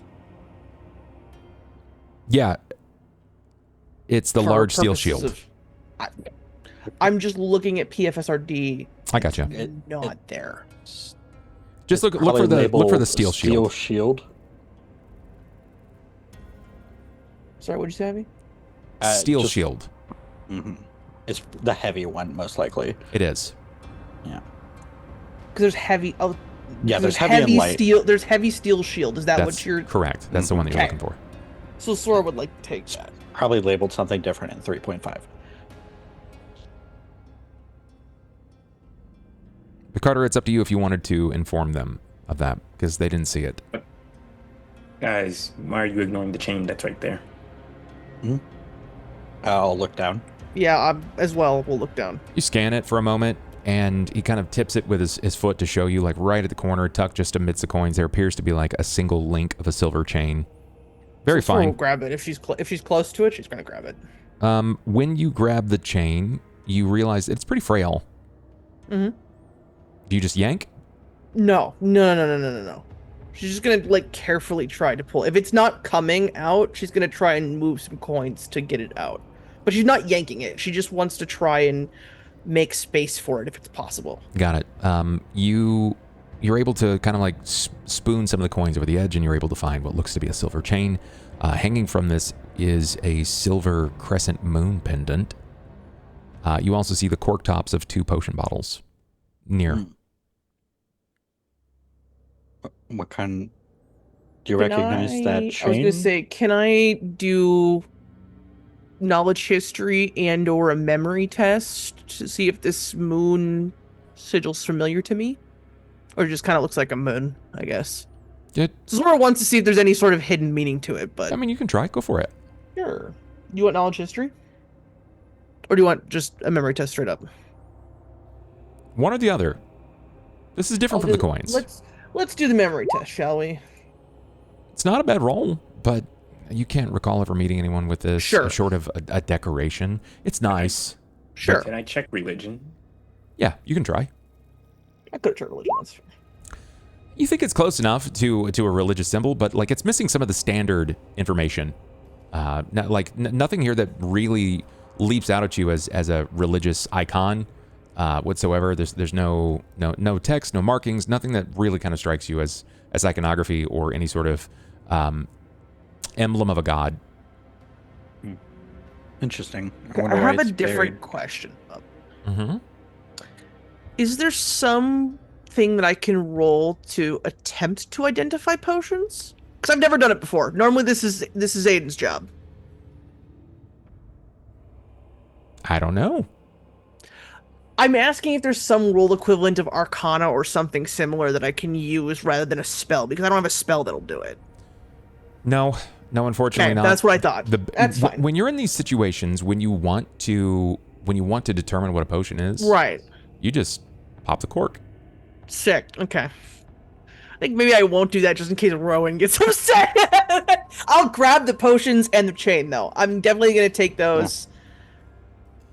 I don't know if this whole chest is worth it. So Sora's going to take a couple coins for familial sake, for just sake of herself, but like 1 or 2. Well, she's more interested in the necklace and the 2 potions, because she's going to see if Aiden can help her figure these out. While she's doing that, Aaron will move over to the last chest and open it up. And if I didn't say, I did grab that shield, by the way, Bub, and I have to march it down. Sure. So you just walk over and you lift the lid. Mm-hmm. When you lift the lid, it feels as if like it's kind of caught on something. It lifts about, I don't know, maybe an inch or so, but it feels like there's something that's kind of catching it. You don't think it's a trap, something like that. You don't hear like a cable split or anything like that. It just was like overfilled and something is okay. Is it enough to like kind of get my hand in there? You could give me a strength check, if you wanted to try to like force it open. Yeah, just a strength. Yeah, sure, why not? Okay. I'll just strength it. 12. Okay. You kind of get your fingers up under the lip of this, and as you force it up, to your surprise, as the lid goes up, the chest begins to tilt. And as you kind of, levy the lid all the way up, it feels as if as the lid was ascending, it was like pressing a bar on the back of the chest, and it forces the chest to tilt completely over. And it's not quiet.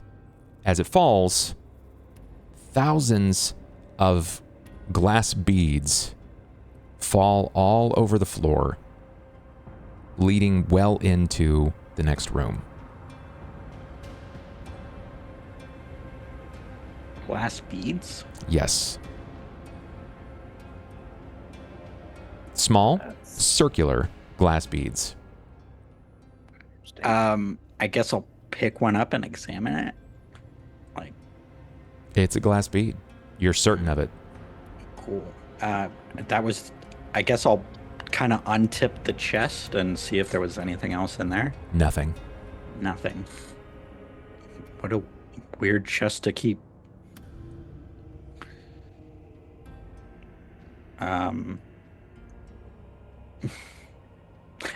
I mean, Aaron stumped is like, guess be careful with your step, guys.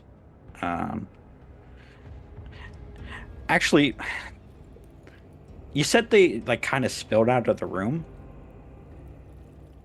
Yeah. So there's enough to cover most of the floor. Oh, definitely.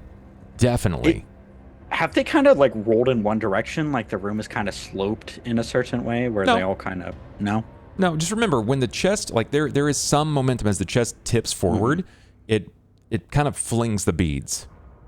Gotcha. Like I was just wondering if like water. Yeah. I was just wondering if like the room sloped in a direction where the gravity would just pull them. I get you. And not this case. Okay.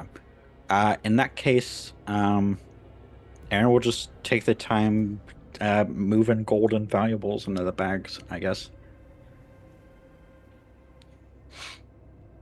Kind of. What valuables do you take? Well, so were there more like gems and stuff in the pile other than what you described, or is it just kind of, and then just lumps of gold, really, just as much gold coin as I can. Looking over the things that may still be here, there is a lot of money. There is a short bow, a darkwood shield. I know there was the kite shield too, but so Sora has that. She's taking that. You took the steel shield. Are you still holding the keys? Oh, I guess so. Yeah. Got it. Bag now. Or I maybe would have put them in a sack that I'm holding while I'm doing all this. Sure. I think it's reasonable to say that you probably grabbed 2 of these bags. Yeah. You begin loading it full of coin. If Aaron looks like he's trying to load up stuff, so Sora will offer to take some too if he's Cool. if he's got something that he wants her to take. What are you prioritizing? It is not realistic for you to carry all of this money. Yeah. Cool. I'm prioritizing what Aaron tells me to take after I get the shields. So if there's no I mean, I forget. Did you say there was goblets and gems, or is it really just a pile of gold? The Bloody Smile chest contains gold. Not as much as what's in the iron-bound chest that Carter I thought has. the Bloody Smile chest contained the black iron.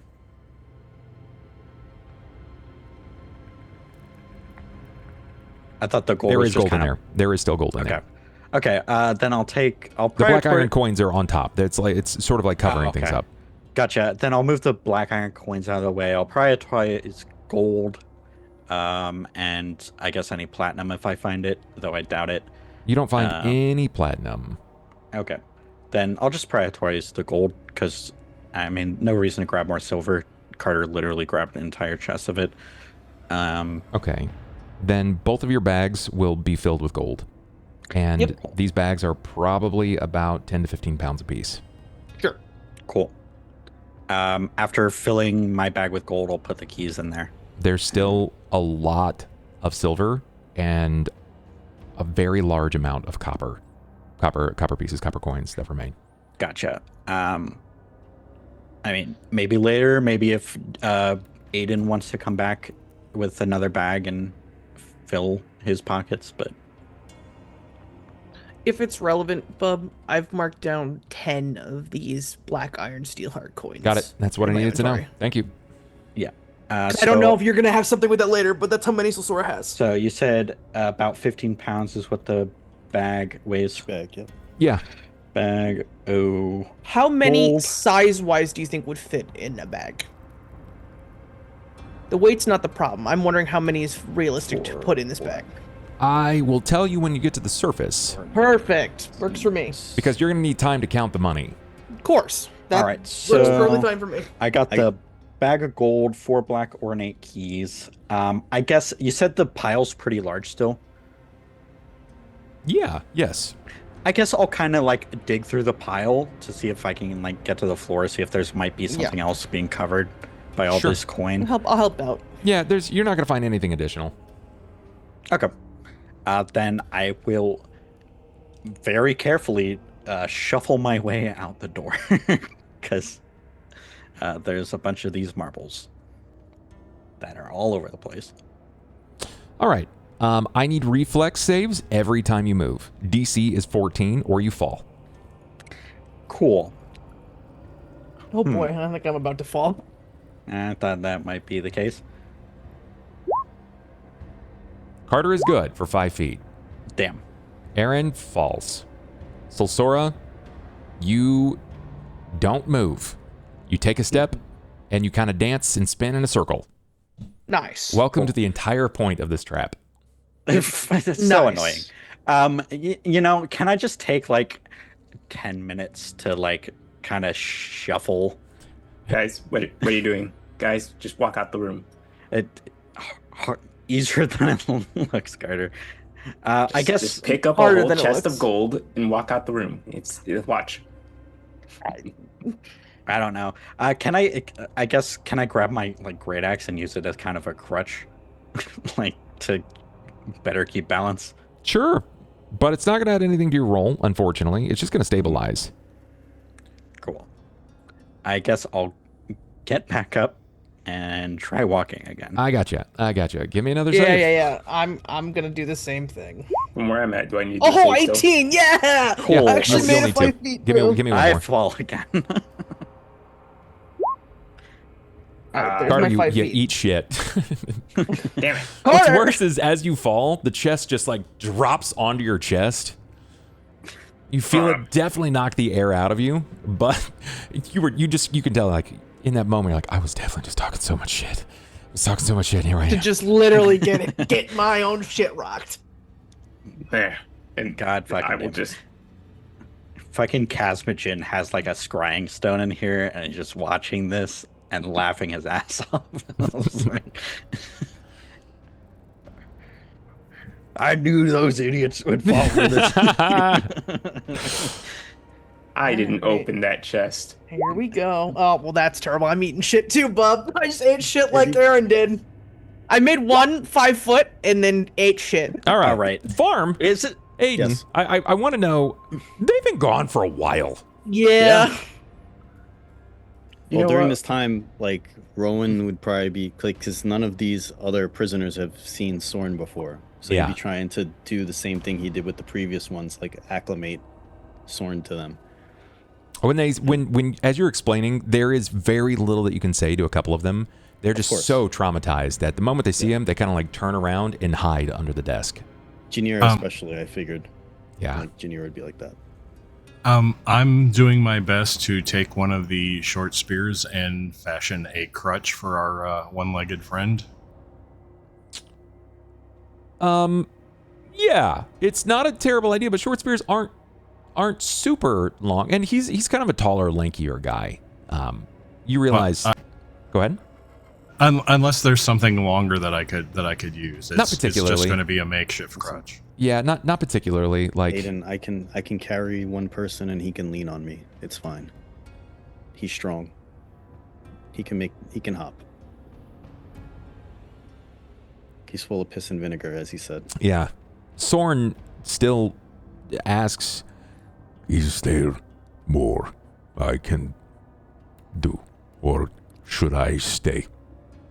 We'll see when the others come back. They'll probably have things to carry. All right.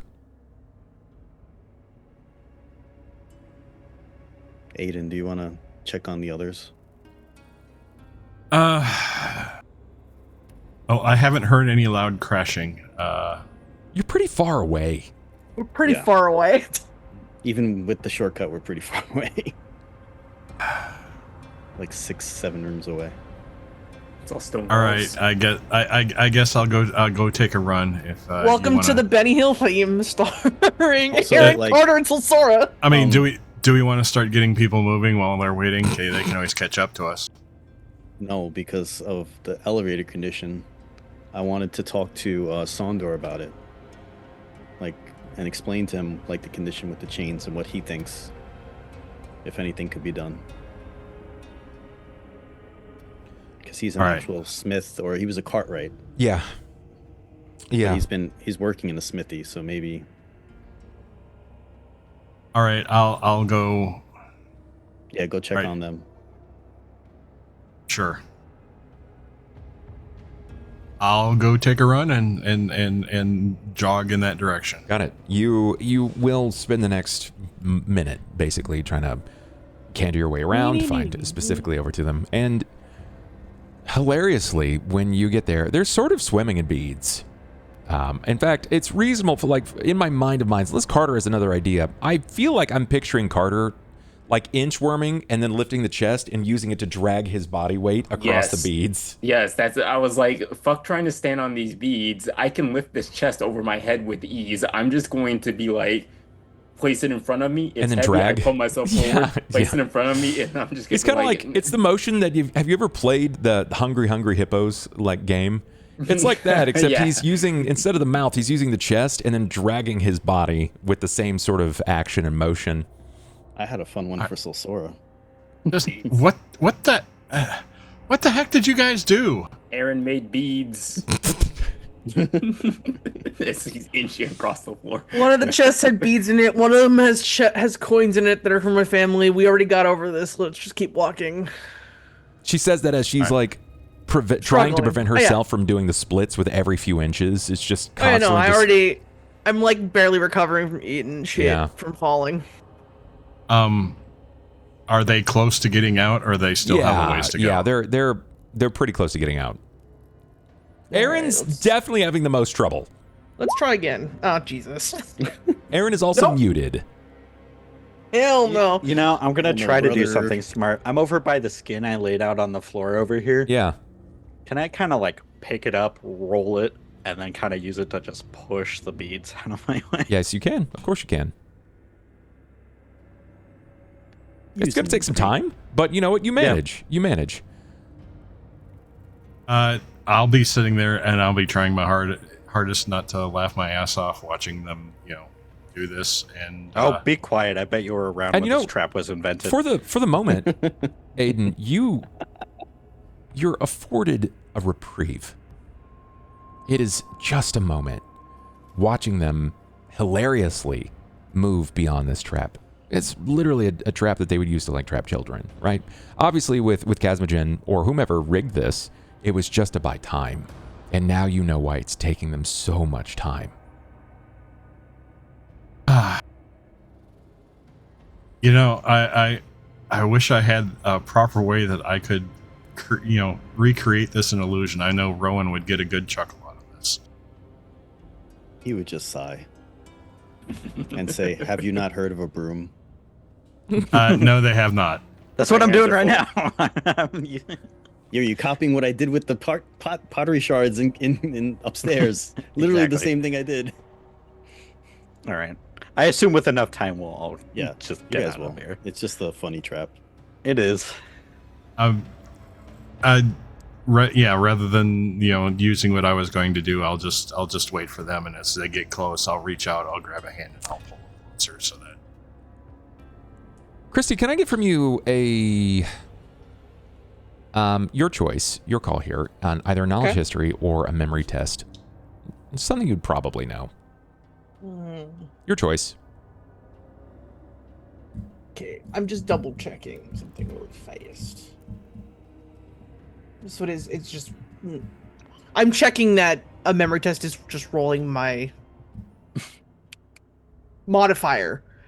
So if you are just better. If your knowledge in this case, because it's something that would be directly from your history, I'll give you a circumstantial bonus of +2. Sure, then we'll take the knowledge history. Well, that's terrible. Okay, you could desperation into this easy. Sure, why not? You need a 2. I don't have any problem. I don't have no problem with that. Okay. 3. There you go. Okay. It takes you a moment to sort of as you've fallen a few times getting out of this room, and you keep sort of leaning on this bag, and it's resilient. Its resilience is kind of surprising because when you fall with all of your weight, and to your surprise, it never snaps, it never breaks, it doesn't lose tensile strength. And as you're kind of falling on this, you have a memory. It's this recollection of what this is. And maybe it's just because you're so close, or maybe it's because of what's happening here. But you remember being a kid, really, really young, and your family had captive guards. They were those that your family had captured, and they were set out to watch you and your younger, or in this case, your older brothers, because you were still all very, very young. And this type of material is called Illuska weave. It's from an Illuska plant. Its fibers feel like skin. Its fibers are warm, like body temperature of an Underdark dweller. It's also a popular food, but it naturally has a mechanism that's built into it that most things don't want to eat it because it's kind of bitter. However, they found that after they dried it out, it becomes a really, really strong weave. It's got very high tensile strength. It's very, very lightweight, and it is specifically unique to the Underdark. It's pretty common stuff. Okay. Is there any... So now I know that I'm still walking out of here, but if I turn back around, is there any other ones in this room that I can see that are similar to the bag I have? Just Aaron's. Just Aaron's. Well, yeah, that bag Aaron has.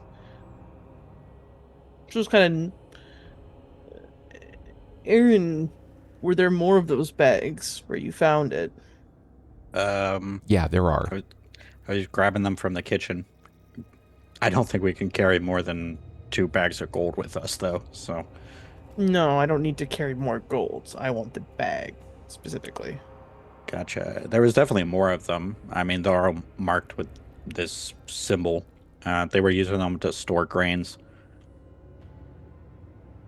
Okay, so Sora is going to make a stop to go over there and empty bags. She just wants the empty bags. She doesn't want to put anything in them. It does have a bit of an interesting property, though. It is something Sure. that's worth noting, and I think this is something you would probably recall. How you use that is completely up to you. But from the outside, despite how far it gets stretched, it does stop, not to tear, but it does stop after it does get stretched, and it becomes thin. Despite how far you stretch it, you can't see through it. You can't see the material inside. However, from the inside of the bag, as you kind of like flinch it open to look inside, its kind of unique property, is that when inside of the bag, even unstretched, you can see through the bag. It's sort of like a two-way, think like a two-way mirror. Yeah, like a two-way mirror. Okay. I don't think she's going to mention that yet. Okay.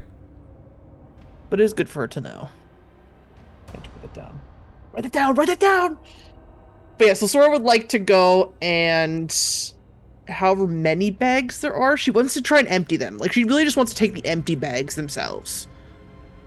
That's She's not fine. trying to fill them with anything, but she just wants to put them in her bag. Yeah, you can empty it out. We'll say that there's probably 6 more bags. Perfect. I will write that down. Do you have a weight you want me to associate with these bags? No, they're nearly weightless.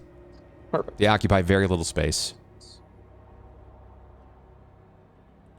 All right, perfect. So she's going to take the ones that she finds, and she's going to empty them out, and she's going to, like, neatly roll them, and then put them in her bag.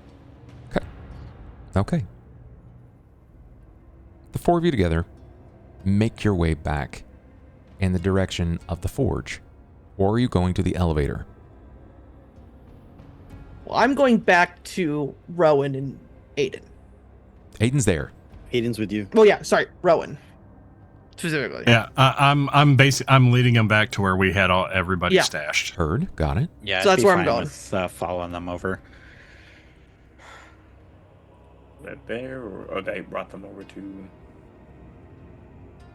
Did they bring them over to the forge? To the forge. Then yeah. Oh. I love when I get myself lost in the sauce. And did Sonder know anything about fixing the chains or no? He has to look at them. Right. Our camera would pan back. It's in those moments that you're with Sorn, not knowing how the mass of people, though they're injured, some unconscious, may react to the fact that there is an unarmed hobgoblin here. Even if Krilskar has sort of tapered his expectations, has calmed himself. You call it to Sondor, and there is a pause before they finally answer with, "Yes. Did you need something?" The elevator. Some of the chains seem damaged. Is there a way to fix them or replace them so that we can get everybody up safely? You would need a team of specialists to replace the chains. The elevator would be down. It would be down for a time. It would take a while. Aye. Did you... It kind of pauses for a moment. Did you not find my wife? This is everybody we found. A lot of the cells they had were empty. Nobody in it. Oh. I understand. They kept you separate from her? Aye. We heard that some people were sold to somebody in Kingfisher Hollow. We're headed there next. If we see her, or if you want to come along, you're more than welcome. There is momentary hope in his eyes when you kind of see him, like the brow sort of unfurrows, the glower of despair unfolds. Hope is oftentimes the flotation device to carry you through these horrific moments. And you watched him just leap off of the ship into the water when you said that he didn't find his wife. But you sort of reignited the flame. Pulled him back. I will need to rest first. Someplace.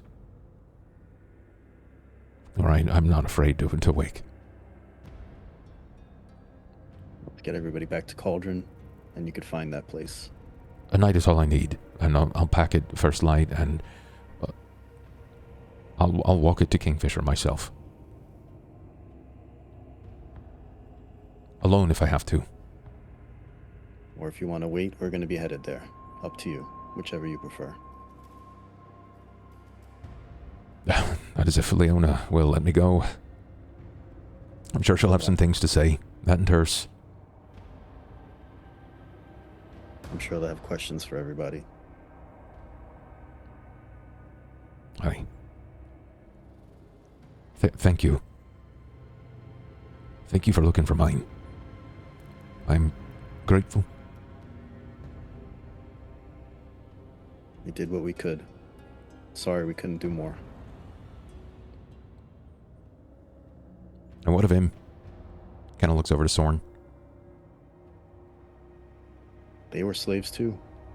They were beaten and killed if they didn't do what they had to do.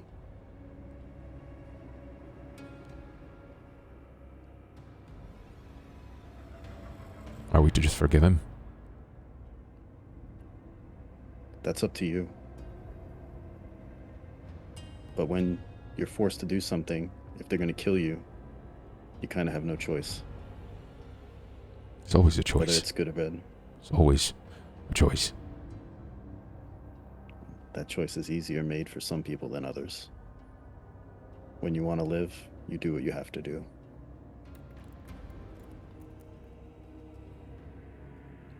I'm not saying you have to forgive him, but he's not fighting, he's helping.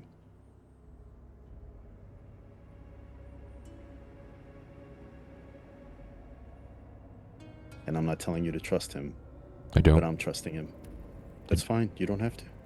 After what happened, completely acceptable. Sandra looks to Sorn. Some of your kin took great lengths of fun in hurting us. I watched it with my own eyes. I seen it. And I can't say you're all the same. I wouldn't know. But I know that there are good people and there are bad people. And what you and yours did was a bad thing. And you'll have to atone in your own time. I don't forgive you. I know you've done bad things. I don't know your name. Frankly, I don't care to know your name. We'll never be friends. But if what he says is true, you can earn just an iota of respect by helping us out here alive. Sorn looks to you with that sort of comically large underbite. And then he looks back to the man. There's just a stiff nod.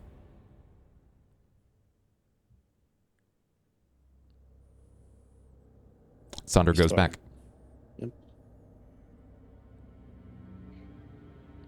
It's probably about this time that you'll overhear the trudging of the small army of 4. Let's go marching one by one. Hurrah. Carrying Hurrah. lots of stuff. Wow. I asked for some gold.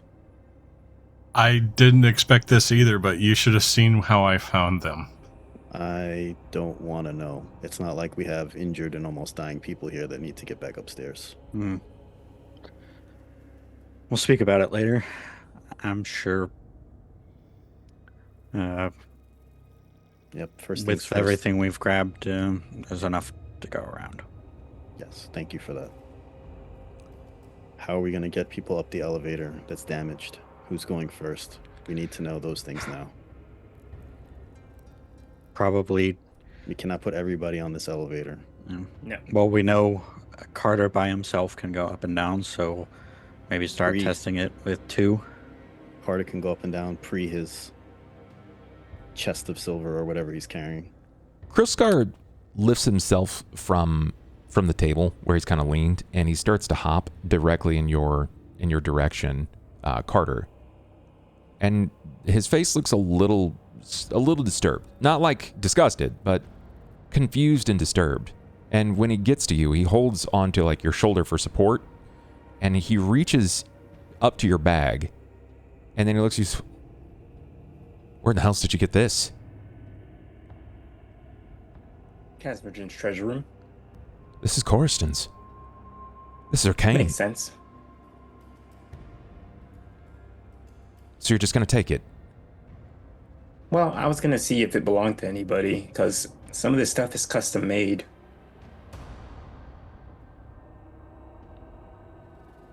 And what's that? He points to the chest. Just a coin. Was this with it? It's in the room.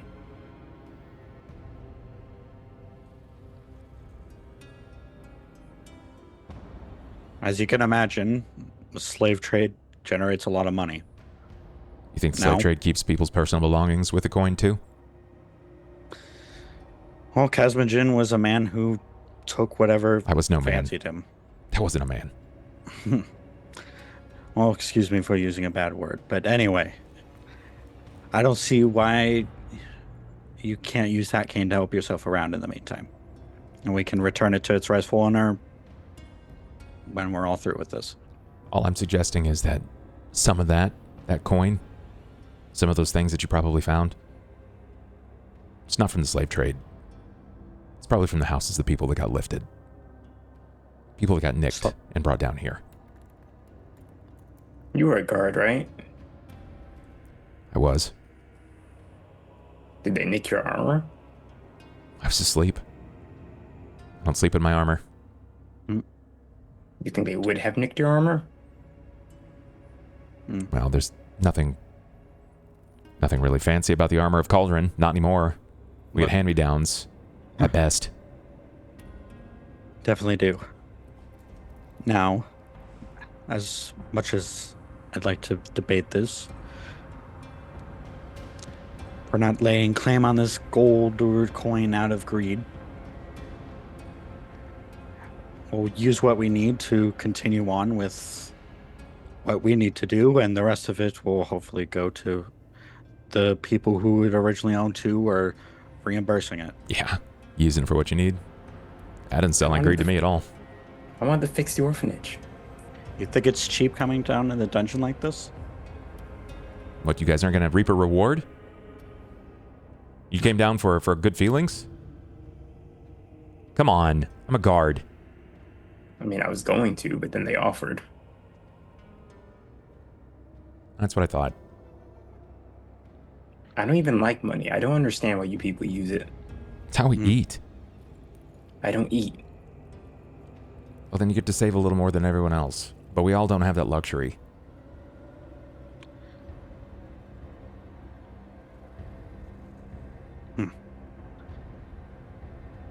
All right. Well, Carter, do you want to try going up the elevator again? I see it as this way. We either try to have the heavier loads go first so that way we're not straining it towards the end, or we have the lighter loads go first in hopes that it preserves the elevator. Let's try and get the people out first, and if the money has to stay down here, the money has to stay down here. When I say loads, I mean people as well. If anything, we should have the most injured go up first with one of our medics, is what I was thinking. But that depends on, do we want it to be a heavy first load up, which means we try and put as many of the injured as we can along with one of our medics up to keep an eye on them? Or do we go for lighter and ferry people up slowly over time?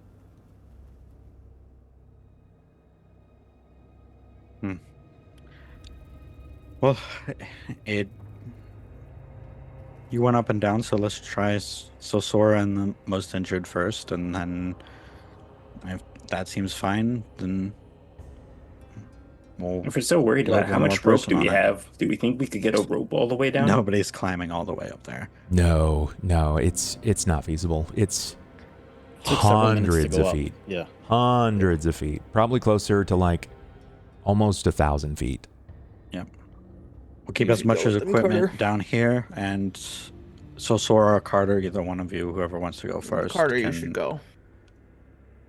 I think you'll have an easier time of it. Once all the injured are up, I'll come back down. Okay. It sounds like to me that you guys are going to take your time. You're not going to try to rush this, right? No. Sure, it would Nope, be. because the elevator's busted. Exactly. And that's important. Where normally this would be an encounter, if you were under duress, you guys have managed to remove most of the threats from this place by one mean or another. So, we'll rule it that you guys take your time to do so. And it's going to eat up a lot of time. At least the next probably half hour to 40 minutes to get everyone up here, all of the equipment, and yourselves all the way up to the top. You'll have spent a significant amount of time inside of Jizadrun and the Malachite Fortress. Not just a couple of hours. You rested here for a night. You woke up and ran the gamut of a full day. You've been down here for a while. We're going to take a quick break. Run and bio and do all that stuff. And when we get back, we'll figure out what exactly is going to happen. We still have about another hour left in our stream, minimum. And we'll figure it out. So guys, we'll be right back in a minute. Behave, do what you do, run to the bathroom. We'll see you in just a sec.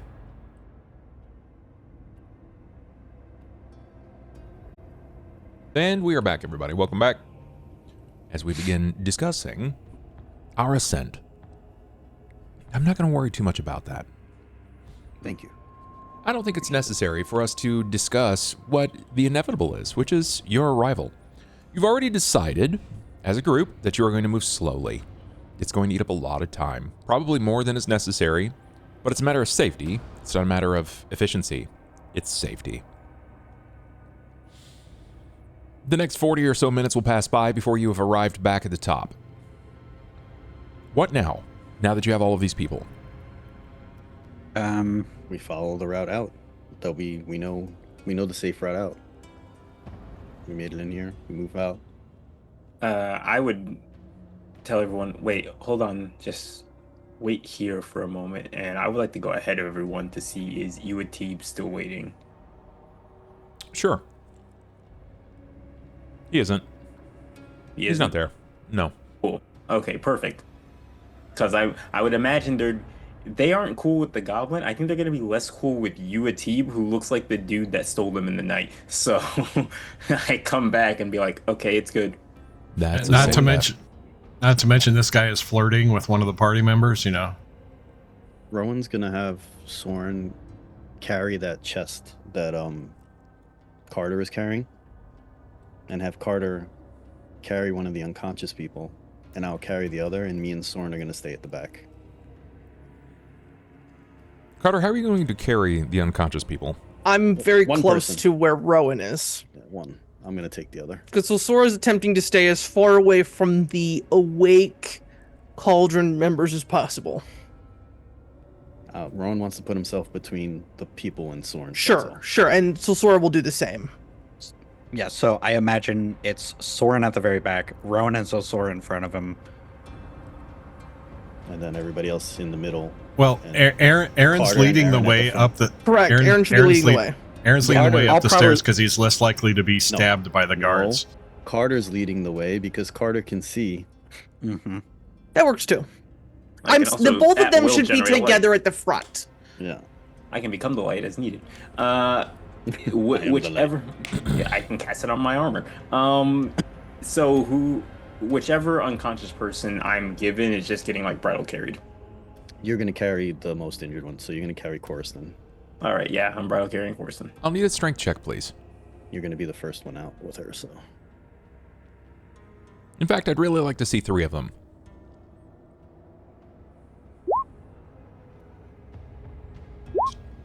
Cool. And then now what? That's rough. That is rough. That's rough and tough, brother. Do I pull a Christie? You certainly could. Christy's not pulling a Christy, so How you many do what subs you are we do. at right now? Like negative 1. 0. Oh, never mind. Up Arm beat me. 11. We're at 11. We're at 11. Can't be any worse. Much That's better. way better. It's clean. Clean. Very good. You're fine. Who's carrying the other? I am. I need a strength check, please. Give me 3 of them. Good. Shaky. Good. Would you like to reroll your second strength check? Sure. Very good. Much better. I was like, man, this is going to be weird if we go a full night without any luck rerolls. That's unheard of. You said shaky, so I just kept rolling. I was like, okay, I guess it's okay. It's good. Okay. Thank you, guys. That's fast 20 subs. We take that.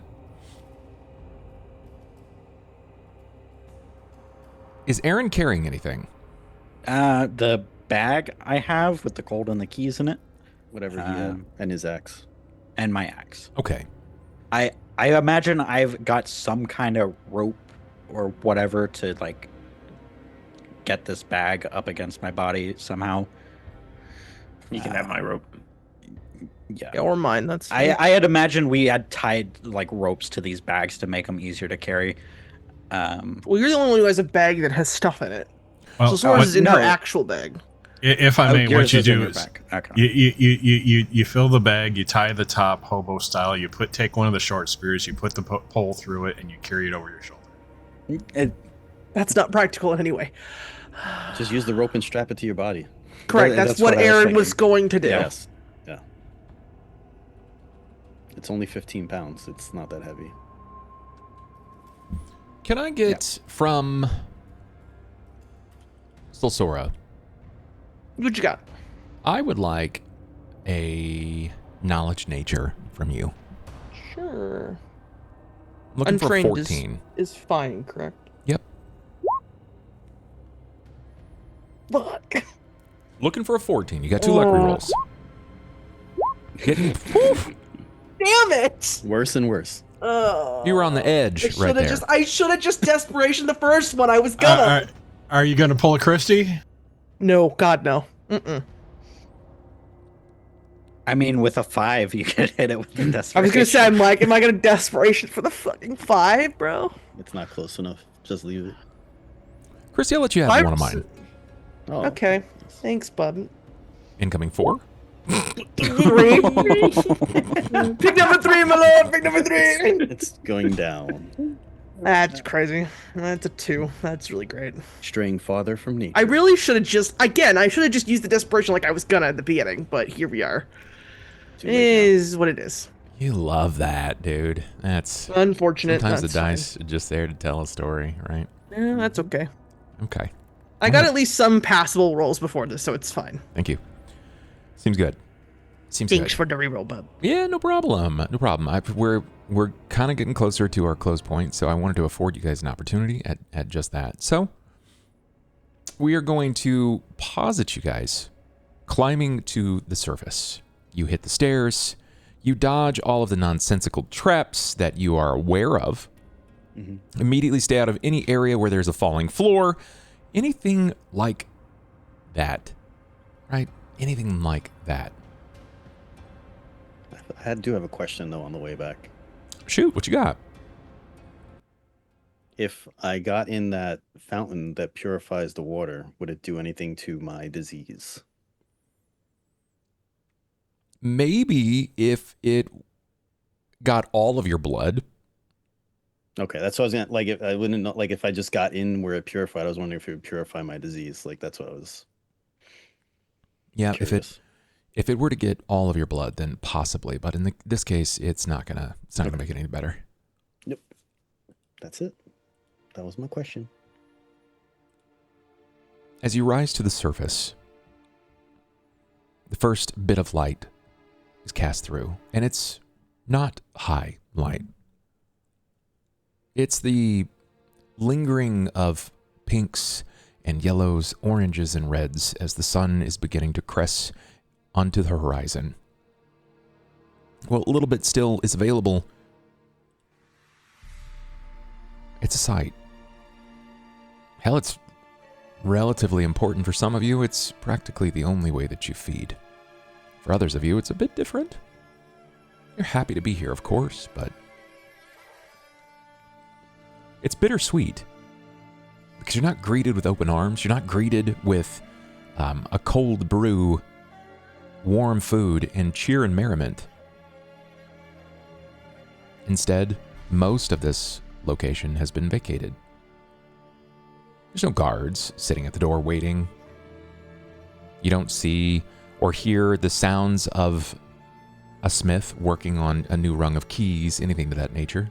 You can tell that the area has been somewhat cleared, that people have been here even recently. Carter, I would like a perception from you.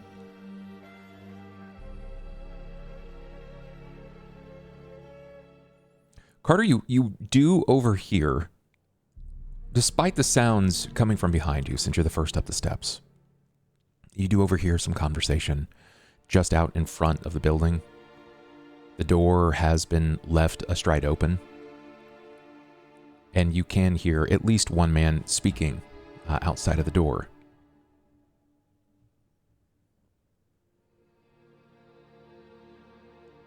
Do I hear what he's saying, or do I just hear... You can't make out the details because there are still the sounds of life happening outside of the building.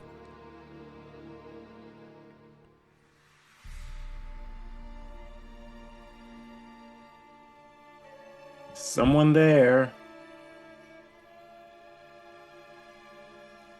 You speak, and nothing happens. Nobody says anything to you. You're not met with any additional noise, no check, nothing like that. What do you mean someone's there? There's no one here. I was wondering if there was someone there. There's no one here. Everyone just filter on through. Probably best if everybody rests for now and bring people to us, or... Well, yeah, let's get everybody, onto an actual wooden floor. You begin to pile the people into the room, little by little. Everyone's been sort of backed up like a locomotive on the train, waiting to hit the stairwell in stride and move into the open room before you finally let them through. And each of them are surprised to see the same daylight that each of you are seeing. Maple cries. Sonder remains stoic, yet his eyes well deeply. Krilskar curses out loud. He's thrilled to be alive. But he's still not happy. Each of them have their own means of response. Coriston is still unconscious. Devon, suffering a similar fate. Iruth is just silent. The fear, the trauma, the wounds, everything has sort of met them. In fact, it is Krilskar that breaks the ebbing silence. No guards? Nothing? We were gone. I imagine we were down there for a day or two, and this is a private residence. There might be posted outside. You all can rest here. We're more than happy to fetch them. He hops over 3 steps and drops himself to the ground. And you can see it on his face. Despite the fact that he is frustrated, cursing, and generally unhappy, there is a wash of relief. He doesn't have to say it. His face tells you. As you begin to step to the door, you see that there are 2 men just on the outside, probably about 5 feet away. Their backs are to you. They're talking. They're guards. You can tell. They're very much in guard armor. I'll just kind of clear my throat. To open the door, clear my throat. When you do so, one glances over his shoulder mid-conversation, and he's talking about the evening fare, the intention of getting a cold drink, something that's going to wash away some of the day, how hard it has been at work, just sitting here waiting for anything interesting to happen. and then he has to double take as he glances back at you, and he struggles to unfoist his blade from his belt. Mm-hmm. It's all right. Do you just say it's all right? No. It's okay. I'll kind of... what I'll say is, looks like you're going to get an exciting night. After all, unfortunately, you may not have time to get those drinks. Can I ask you to fetch Leona? Okay, you could have taken that any direction. That was like borderline a villain monologue lineup. Yeah. I was like, looks like tonight's going to be busy after all, boys. Freaks good. Axe. Power attack. Yeah. Power attack. Or win. There is a notable sigh of relief as this haggard-looking teenager crawls from the depths of the locksmith. And when you say Leona Reeve, there is that moment that of recollection of like, oh, that's right. Yes. That's what I was supposed to be doing. Yes. Got it. Yeah. And one looks to the other, and there's a nod, and I'll stay. And it's, yeah, of course. And he bolts off. He asks, You came from below, then? Yes. You're one of the adventuring party. You're from the guild. That is correct. He still has his hand across his body, like resting on the palm of the blade. And the name of your group. Angel's Folly. Right. There's a sigh again, and he relieves that tension from the pommel of the blade. Leona had gone to handle some errands. She said that we could expect you at any time. We weren't sure either, but there are survivors. Right. We should probably get more than Leona, then. Medical would be great. Physicers, full team? I would suggest so. A cleric then as well. Are there how many ill? 2 in critical condition. The rest of us generally. So I'd say enough for about a dozen people. Dozen. So right, of course. Will you be fine? I'll be fine. Be well. I'll be back soon. You hear him muttering as he turns to like very quickly step away. That there are survivors. A lot more work. There are survivors. Like it's a moment of hope. Doesn't say anything else. Just that there are survivors. Do you turn back to say anything to anyone? I'll kind of close back the door. Thankfully, my sister Leona has made it prudent to keep guards outside. So, team of physicers and her and I assume quite more guards will be here in due haste. There's a door? Well, what's kind of left of the door?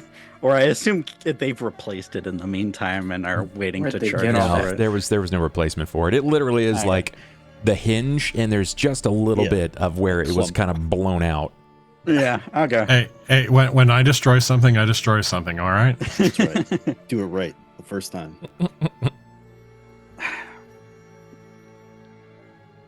That's why I just yelled when I was like, "Oh, I can hear someone outside the door." Like, "Hey!" Like, there's no door. With that, Aaron will, I guess if there's no door, he'll just kind of lean in the doorway and keep watch.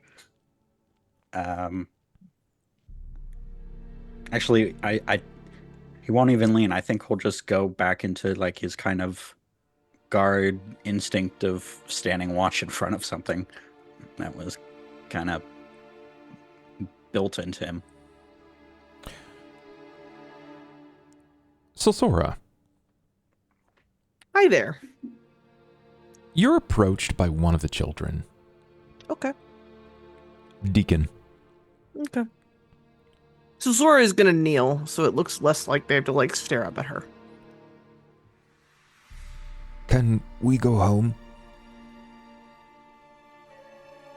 Gretchen's probably misses us a great deal.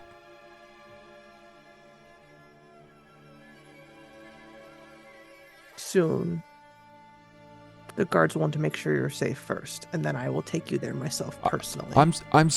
We're safe. We'll be fine. And you can see kind of like, this is like a little kid. He sort of like puffs out his chest, and he's trying to like show like I'm a big kid. But then like as you can't help but sort of smile at that, even under the mask, you look over his shoulder, and he's like, I have to be strong. Gretchen always told me I had to be strong like Patch. And when you look over his shoulder, you can see Evelyn and Lucinda are just like,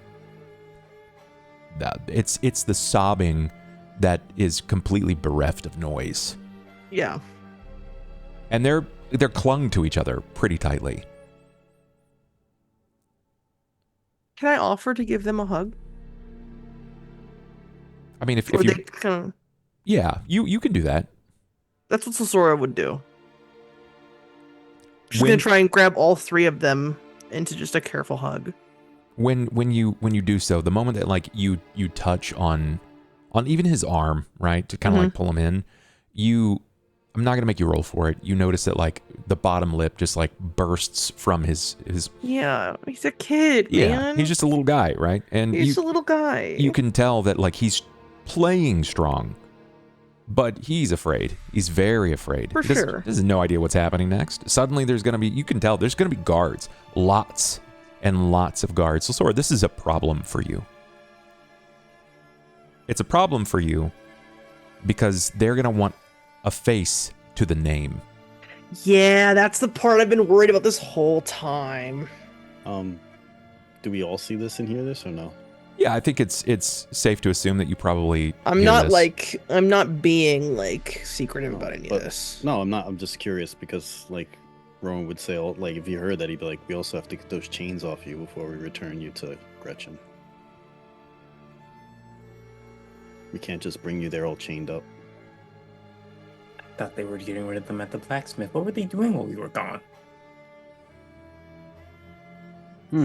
Actually, thinking of this, would the keys I have look like they would fit the locks around them? Maybe if they were manacles for giants. Yeah, I didn't think so. The keys are weigh like pretty several big. pounds. They're Yeah. large. They're The large, keys yeah. are almost as thick as the girls' wrists. Ooh, okay, so they're like massive keys. Yeah, they're big. They're Yeah, they're big. huge keys. They were a pound each, right, or something? Yeah, they're a pound each. That's a fucking large key. That's a big key. Yeah. I don't know what I'm gonna do about that yet. Well, We don't know nothing about that though. I'm an amateur at this. All I did was read a book and practice, 2 or 3 times, but I can try. Sure, give it a shot. I'm looking for a 20. So Sora's gonna cross that bridge when it gets to that. And she's got a couple plans in route. I'm sure but... Keegan will be more than happy to take these locks off. He's not here. Ooh, Yeah. wow.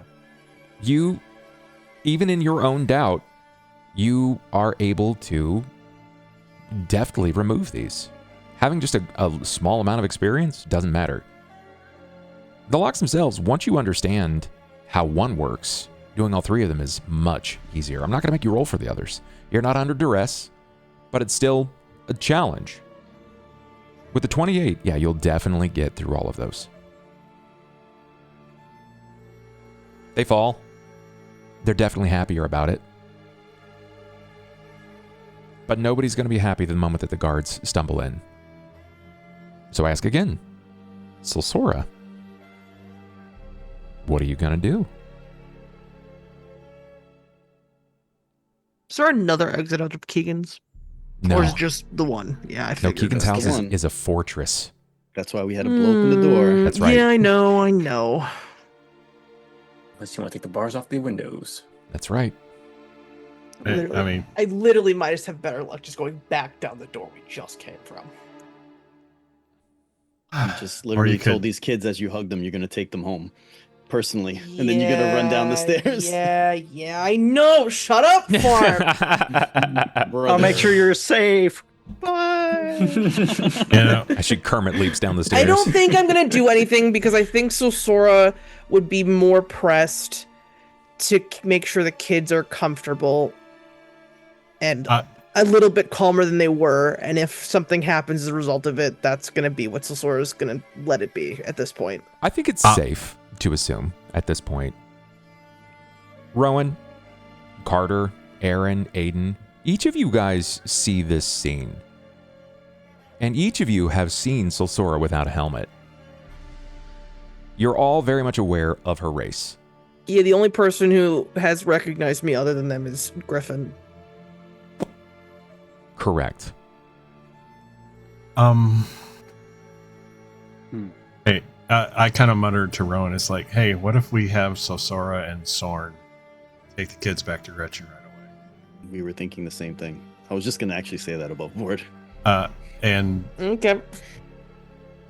And I know Sulsora was mentioning about those sacks if we need to hide Soren. She didn't mention about the sex. I didn't mention shit. So Sora hasn't said shit to anybody. So Forget that second. Yeah. Okay. So Sora simply asked where they were and put them in her bag and didn't say anything else. And then Rowan's gonna take off his cloak because it has a hood on it, and he's gonna put it on Soren and say, "Please be careful with this. It means a lot to me." I will. Where are we going? You're going to help her bring the children to their home. Deacon, are you ready to go home? Yes. Yes, I'd like to go home now. And We'll inform the guard that you guys went home. I'll tell them that you were very tired and you need the rest. No, They'll Evie, understand. Evie and Lucinda want to go home now too. We are all going. All three of you are going home. I will watch them. He pulls it tight and over the top of himself, and the hood If I goes pass as far Rowan, down I'll be as like, possible. I will say to Rowan, I'll make sure the cloak doesn't get damaged. I trust him not to damage it. What are you doing with the coin bags? Well, one's with Sulsora and one's strapped to Aaron, so... Yeah. So Sora's doing nothing about hers right now. Got it.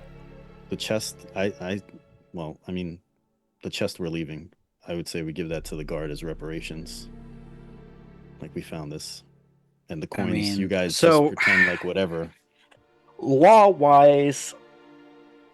Rowan does not give a shit about the law. Nobody knows about those fucking coins. They're in a bag. It's Aaron.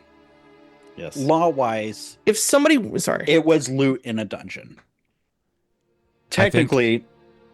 I think this conversation's relatively moot because you're not divvying up the loot. You think you're just going to let her walk away with the kids. That's it. It's not a matter of I'll leave the coins if they want me to leave the coins. Nope. Oh no, Aaron wouldn't even think of that. He just if I want to get the kids. They can go.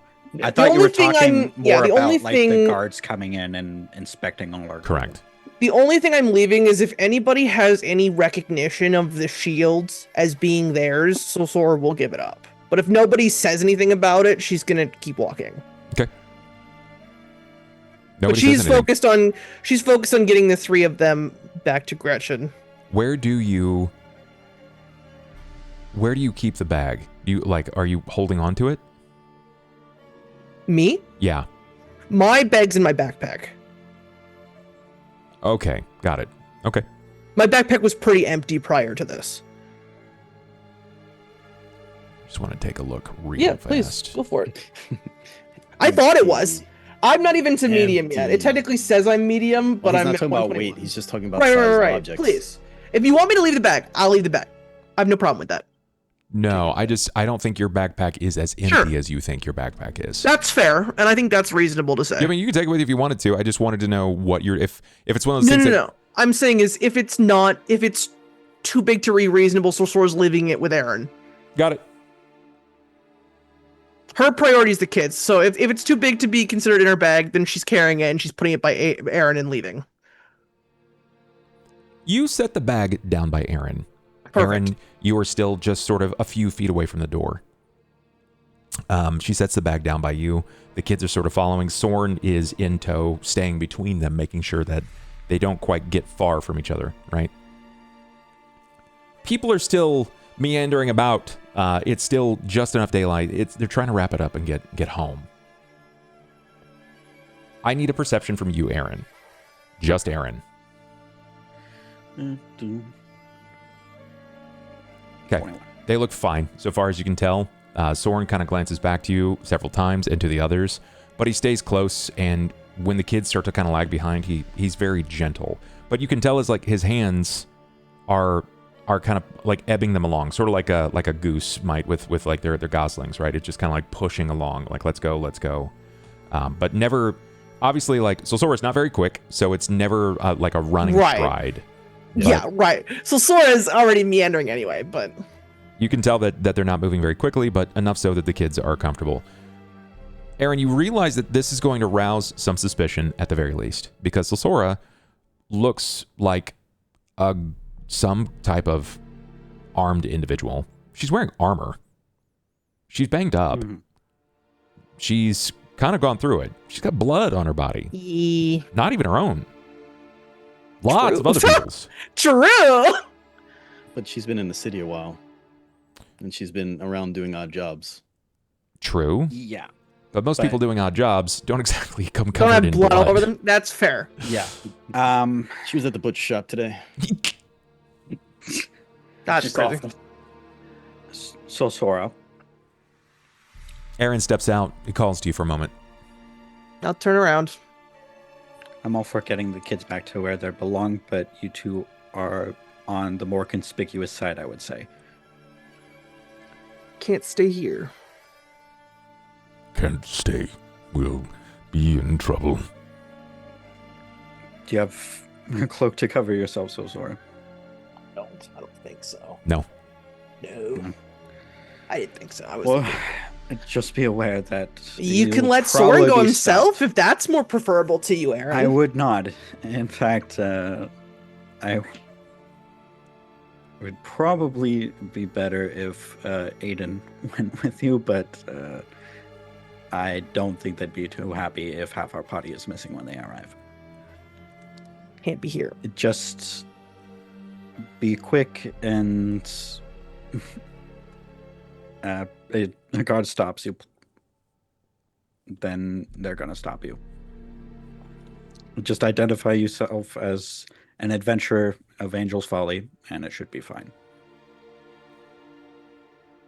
So Sora will nod and then keep walking. Could Rowan argue a point on Sosora's behalf? I mean, You certainly, can- like you it's can she's not try. far. You can try. Yeah, go ahead.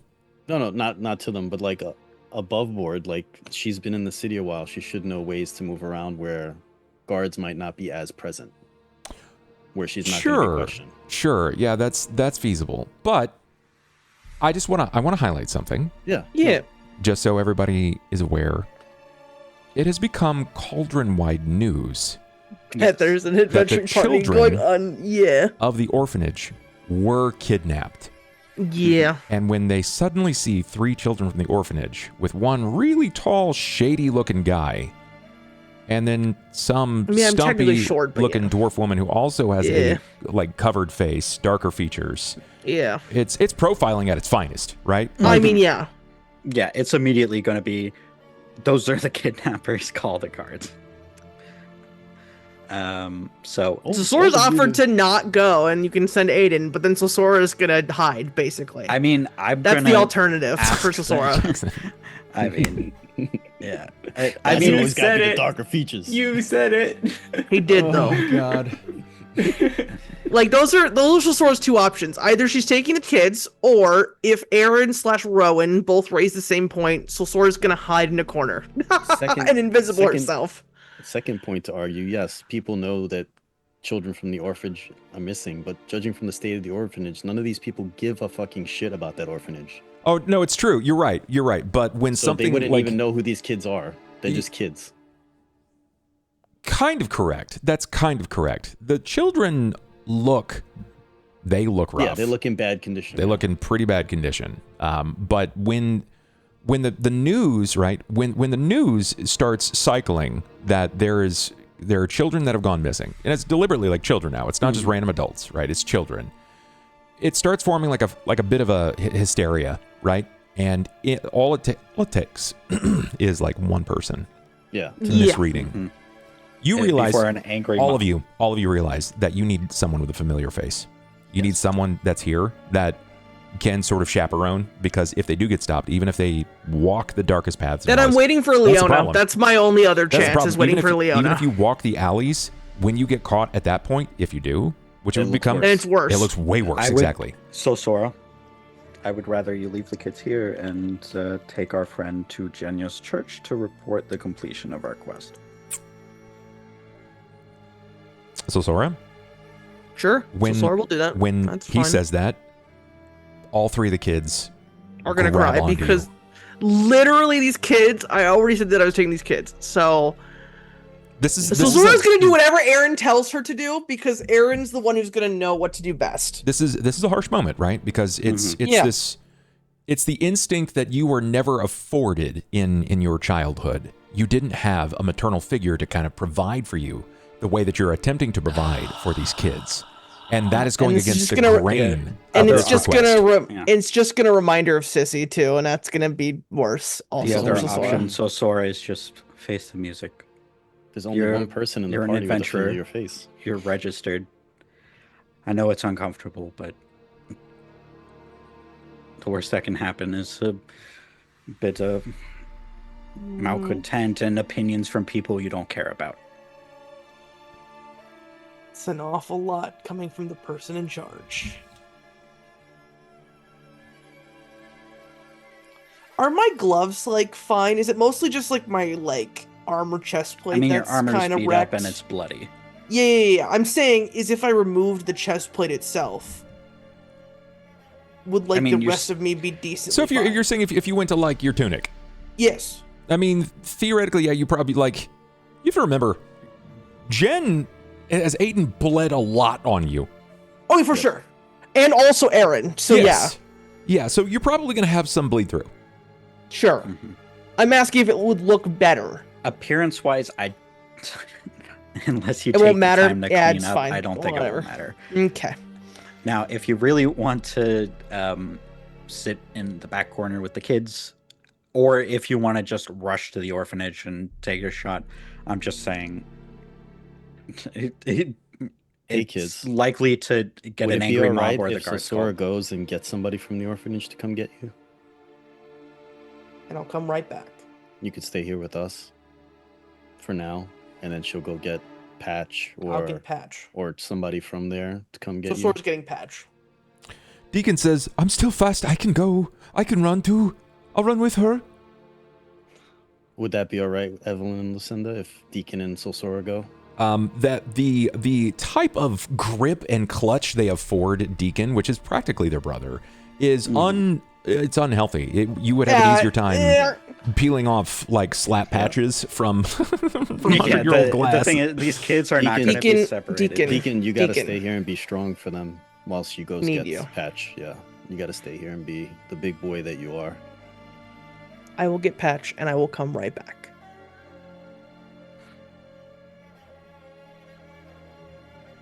This is the moment when you can see that he doesn't know what to say. Right. It's like when you ask a child, why did you do that? And they don't want to say the obvious of because of X, Y, and Z reasons. They just it's deer in a headlight, right? Yeah. So he just kind of stands there, sheepishly even, trying to pull himself together to find his confidence. And you see him bite hard onto that lower lip before he curtly shakes his head, yes, several times. Okay. And so Sora's taking Sora and going. Yep. Here, kids, come on, sit with me. Let's just all take a sit right here. Rowan is gonna go upstairs and see, because you said there's no sounds of Keegan, just to see if anybody's up there, and go to the bedroom and get the blankets and stuff and bring it down. Cool. To at least put on them, wrap it around some of the people and the kids. Cool. You managed to do just that. You do remember that he has a pantry.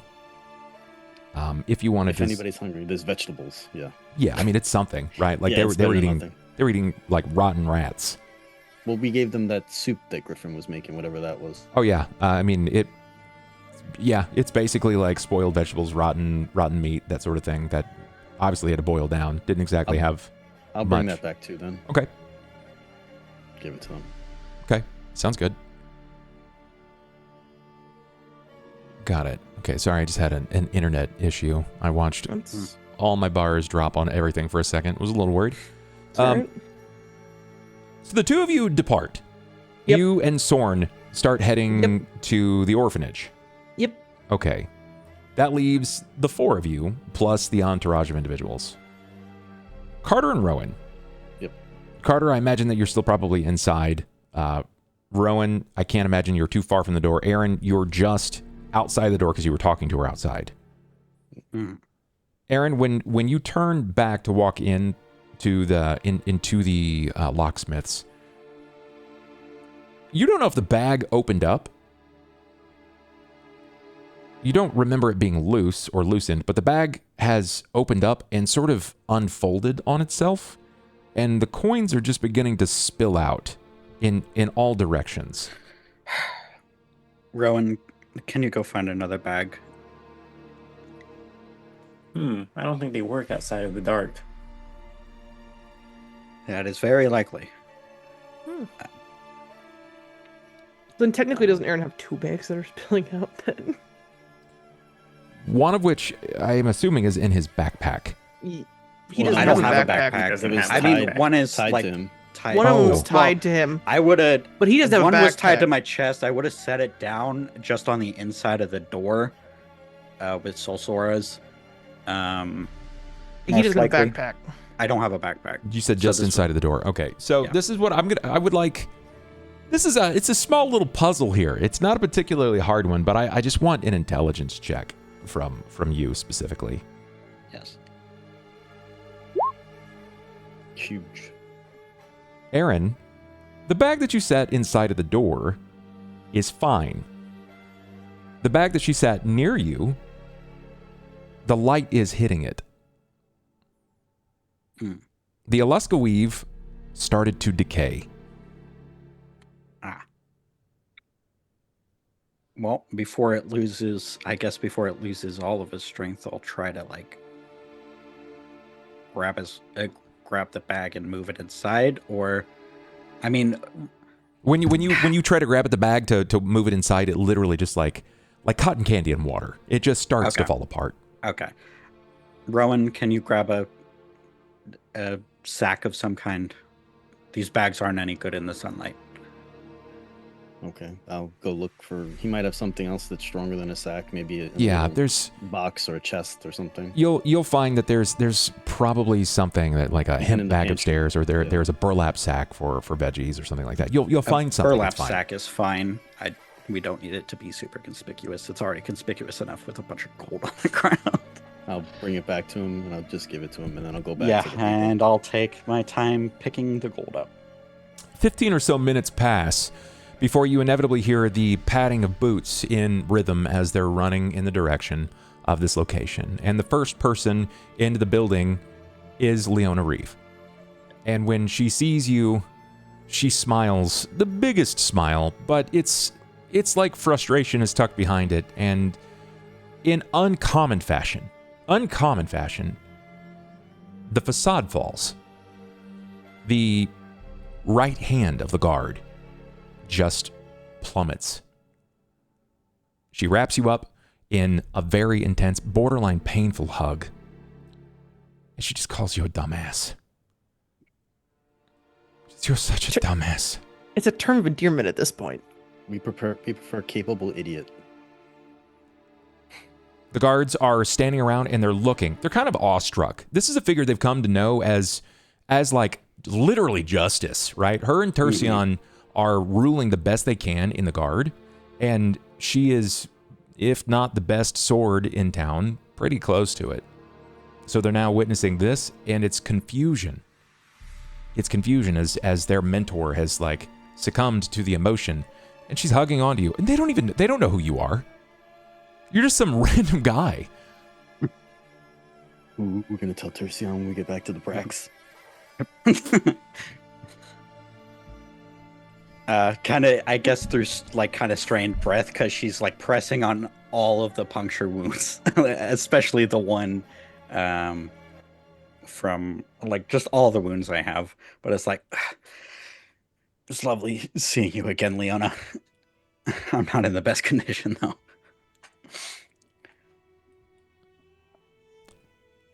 You say that in through halted breath. She slowly reduces herself back to a place of support, lets you go, and then she places, almost like a parent, she braves her hands atop your shoulders to like look you in the face, like a mother looking over their child. And I want, give me a sense motive, Aaron. Okay.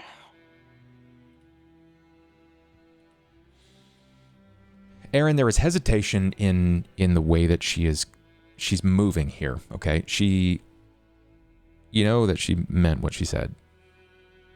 But the look on her face is fear. And she doesn't have to say it. You can see it as well.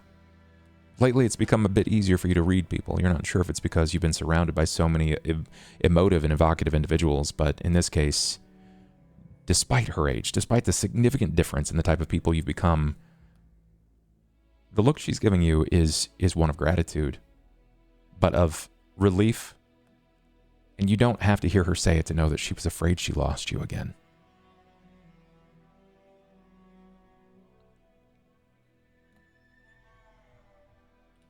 How tall is Leona?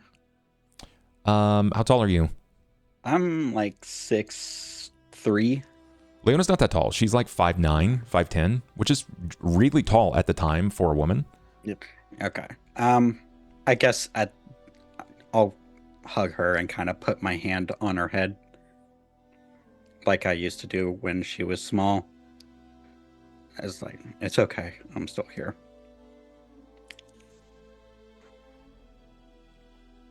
And for a moment, just a moment, you see the quiver of the lip as it like floods. It hits her. Like this is the first time that it's felt like the kid sister with the big brother. You haven't done that since you got back. For you, it's just been a week and a half. For her, it's been 21 long years. And she's not known you anymore. She's lived a full life. Technically, despite the obvious nature of the fact that you're older just because of the way time works, it's a little less linear here. She's physically your superior. She's certainly got a broader and stronger build than you. And she's older than you are. Has a lot more time to develop. Yeah. I mean, she's in her 30s. Mm.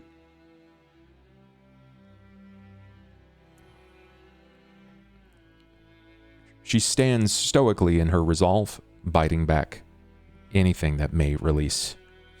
There's one strong draw of air through her nose before she looks back to the others. And she begins asking for information. She tells the clerics to treat the most visibly wounded, to walk the others. The guards will basically, they'll splint and stand, or they will carry the others to an actual surgery if they can. Yeah, I guess I'll kind of wave Rowan over, and let's go over the people we have here and kind of who are missing or who we found. How about we heal me and Carter first? Yeah, I was about to say, do you need me for that? Because I think I'm actively dying. Me too. Are you actively dying? I think I'm vanishing from existence. And I have filth fever. I could die. So both of us are literally dying. We are actively dying sitting here. Can we go? Or can we be healed by some of these people that were brought here? Leona hears. My bad. Here's the questions, and she looks to some of the things you guys have brought up, right? And she, first and foremost, she asks if you're familiar with Return's Charter, of what it means to finish a quest line, in this case, your request by the guild, and what you're supposed to do next. It was fast. It's been a while, Leona, but I will say we're not going to fight on returning any lost items, and more than happy to pay tax on the found gold. Whatever the case may be, the people who are here, she basically tells you, the people who are here have an opportunity to file any kind of grievance for lost materials their home or wherever they were usurped from. They can file that grievance, and it will go through a lot of basically red tape before it's approved or denied based on the circumstances of their existence and if they lived wealthily so or not. Just depends, especially if they have proof of the things that may have gone missing. Gotcha. But any time that you step from a challenge, basically you're ending your quest line. Any rewarded materials, anything drawn from these dungeons, the crawls, if you will, is supposed to be handed to the guild, because the guild needs to look over everything to determine if not only if there's anything here that is reported stolen, if it meets the requirements met by someone putting in a requisition for a specific item, so you can be alerted in case it is another quest that you may have accidentally completed. Additionally, to avoid squabbling inside of parties, they like to take note of everything there and split it evenly amidst all members so that there's not one person getting the lion's share while someone else is getting left without.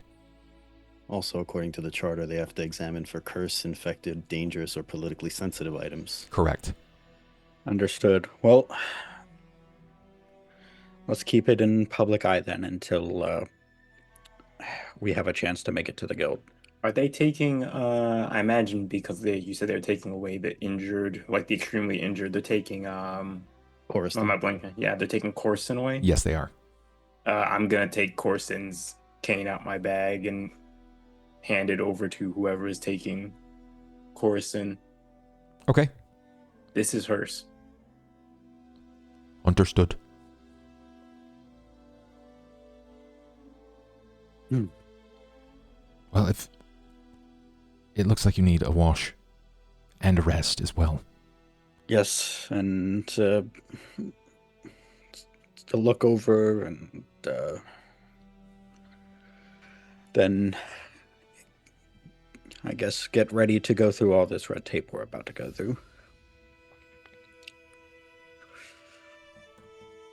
Tape?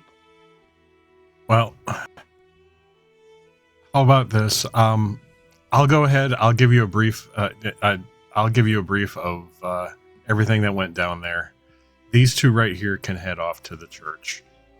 Aaron right here, he can be here. He can vouch that this bag and this chest are what we brought up that were found as part of the I guess you could say the collected loot of the slavers that we found down there. And once they get back from the church, then we can go and we can turn in our quest at the guild. Well, you're technically the party leader there, Aiden, so I mean, if you want to direct me to go to the guild, then that is fine. I would think bureaucracy-wise, we would report to the guild first that the quest is complete, and then they would confirm it with the relevant parties. But Rowan's gonna look to Leona and ask if me and Carter are allowed to go to the church for proper healing. You're freemen. You're allowed to do whatever it is that you desire. I just hope that you would still report to the guild and in turn come talk to Terciana and myself. We want to know what's happened. Eventually. We are aware, we can see that you didn't find anyone else. We have leads, but about half, yeah. Were any of them deceased? It's hard to tell. We found a loot that may have belonged to the Mistral that was missing. We found a body trapped by spiders that we couldn't get to. There was reported that some of them that died were fed to the others, so it's hard to tell. But this is everybody right now. Aaron, I'm assuming that you placed your bag down. Yeah. No, you don't even have a bag. It's just your stuff, like your axe and whatever else you kind of carried up. Mm-hmm. Okay. One of the guards is kind of like looking at your things and then asks, who owns the axe and these other belongings? To the knowledge, it was forged down in the hold down there. Dungeon loot, as far as we're aware. or brought in there by the slavers. It was basically at one point in time, Aaron was deprived of his equipment, and we re-equipped him with what was on hand. It will be reported when we report to the Adventurers Guild. We'll have to fix your noise gating at some point. Sooner before later, ideally. I heard you, but it tapered you off. Yeah. We had to. Yeah, we got what you said. We know what you said. The guard sort of, he's looking at the craftsmanship and he says it's not very good, and then it kind of like pokes a few other things, and the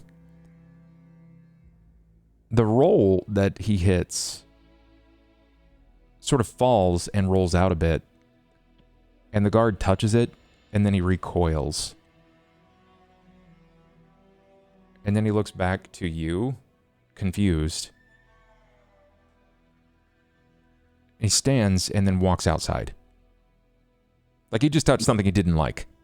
Sorry, what did he touch? It was a roll. A roll of what? It was what you used to push the beads out of the way. Oh, I didn't take that with me. You never set it down, brother. I paid very specific attention to that. You never said you put it down. Oh. I mean, I would have just used it to push the beats out of the way. I mean, I guess if you want to say I took it, then I took it. But I just imagine it was one of those things because you were helping people along and you were carrying stuff. You could foist it directly under arm and just hold on to it. It's just one of those things. It's not going to eat up a lot of space. I mean, I was kind of disgusted out by the skin myself, so I wasn't like particularly wanting to. I just kind of wanted to use it to push the beats out of the way so I could get a path. And in the light, now that it's fallen and sort of like half rolled, it is much more clear what it is because you're seeing this amidst daylight. And the particular spot that he's kind of like touched looks like a very archaic design of what you would only guess is like a tattoo. So it belonged to probably a half orc or a hobgoblin or something. Probably, yes. Oh, we can burn it. Even Leona's like, she's not quite shook, but her eyes go wide, and she's like, "How bad? How bad was it?" Bad. They were not nice people. Points to his slightly missing broken jaw. These were, let's just say, up on the wall of the slaver's room. There was more of them. Say he was doing it more for just the coin. Was there anyone else found alive that is not of our missing people? Were there any others from other towns or from outward farms?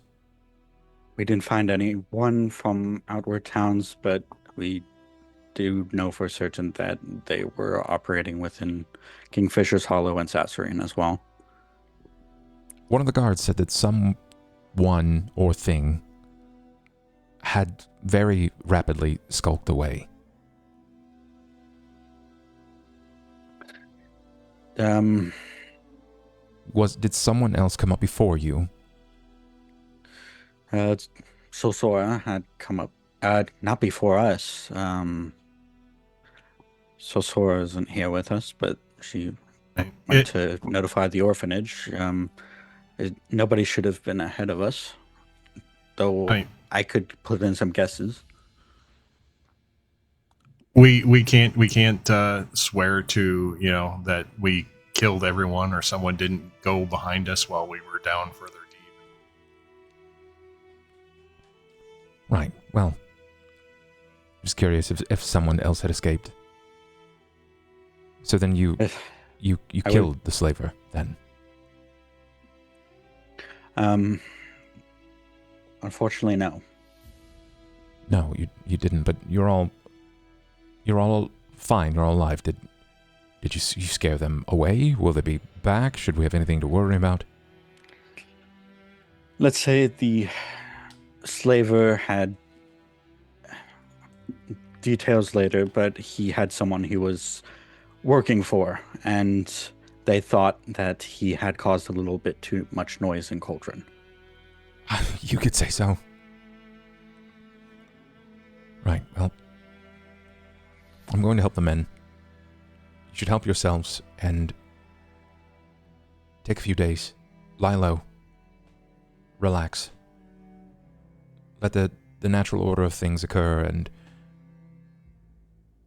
we'll take anything that you've got to say to us. Any information regarding the others or what's happened. We'll collect your story soon.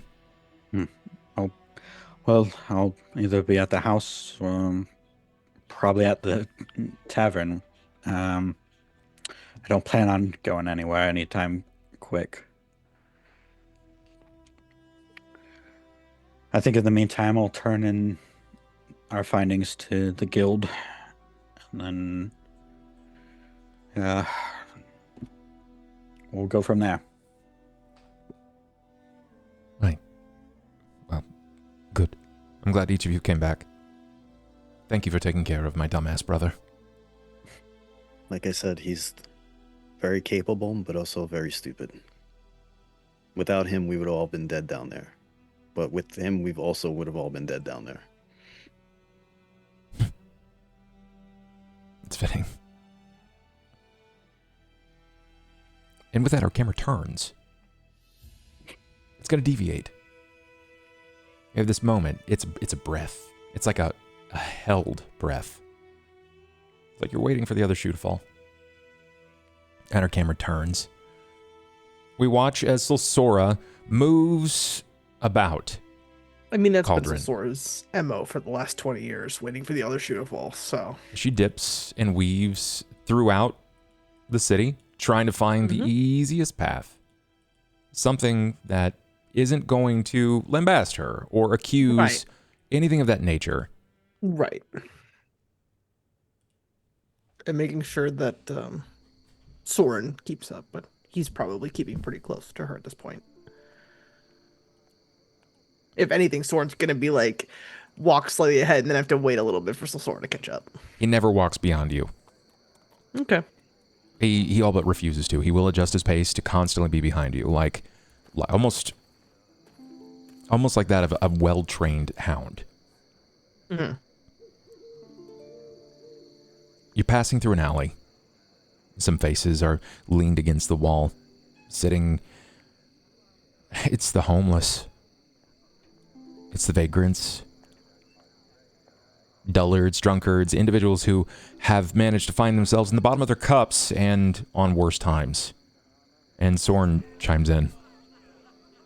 Or are they slaves too?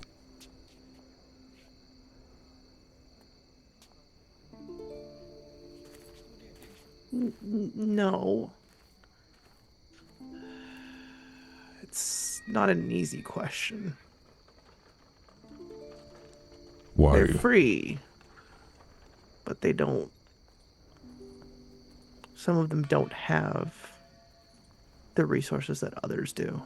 And that, in and of itself, makes it so that you are limited in what you can do. Do they have no kin to care for them?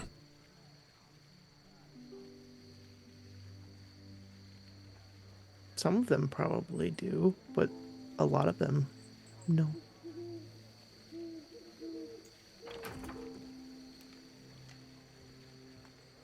Can I stay at the orphanage? Is there place for soul? I don't know. We can ask, though. Do children stay alone? They have people watching over them. When do they leave?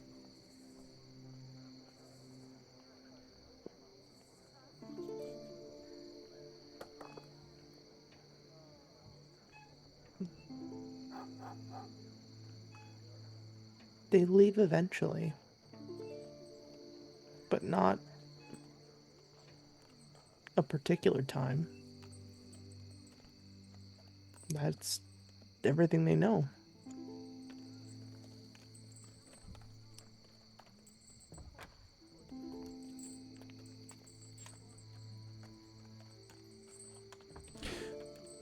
He continues to walk with you. Mm-hmm. And you can tell that there's the questions that he has obviously feel pretty simple, but everything sort of points in an area that there is like greater motive. You can tell. Sure. Do you just wait him out, or do you kind of poke him about it? I think Sosora would wait him out. I don't see any reason why Sosora would poke him. Sosora herself doesn't like being poked, so she wouldn't do this the same. The boy, the dwarf boy, is he old?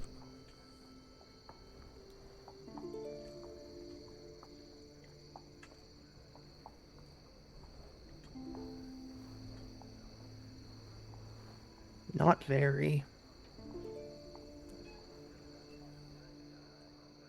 He has many years. He does. I certainly hope he does.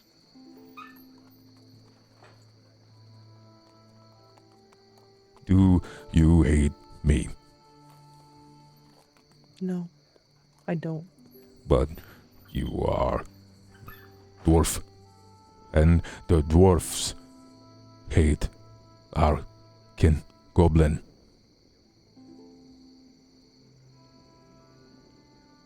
I don't hate you. I think you were put in a tough situation, and you did what you needed to do to remain here. I did the same at one point. My Murta, tell Sorn that dwarves live long. They do. That they age slow. Is boy aging slow?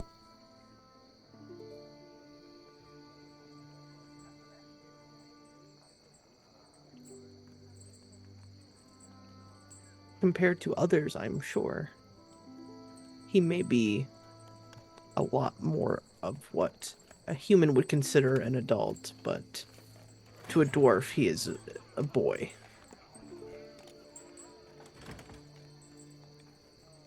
When he leave, he stay there longer. But when he leave, I don't know. goblin get big fast. I am man fast. But I am young.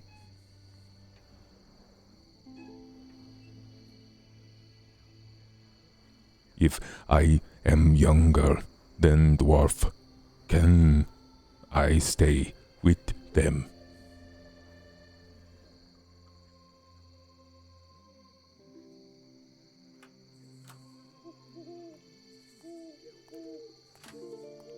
I can't say for certain. All I can say is that I will ask Patch and Gretchen and see if they will allow you to stay. But I will ask if you would like to try to stay.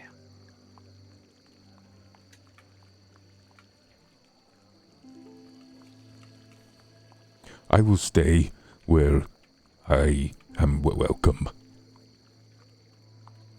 I understand.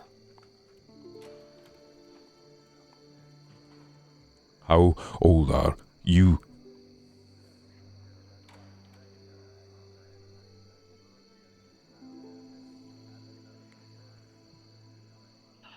I am older than I probably look. dwarf age, slowly. You are a shaman. You do not smell old.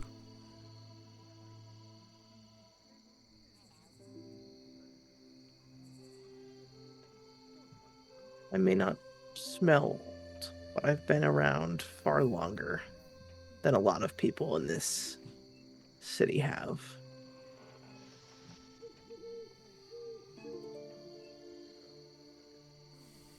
You much older than Sorn. Yes. Sorn is... Sorn doesn't know how to say. Sorn C12 rain cycle.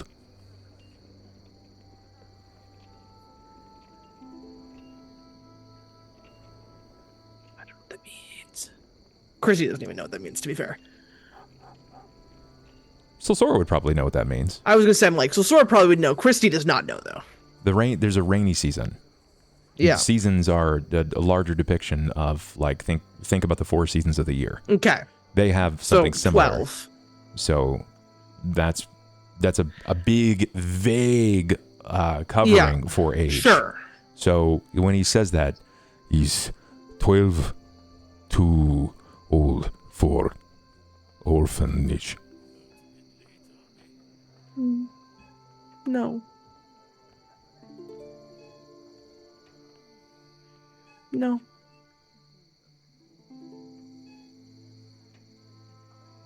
you guys have been walking at this point, talking the entire time. For sure. And Sorn is, like I said, he's kind of sticking to you. Yeah. Mostly because he saw the way that you were treating the children.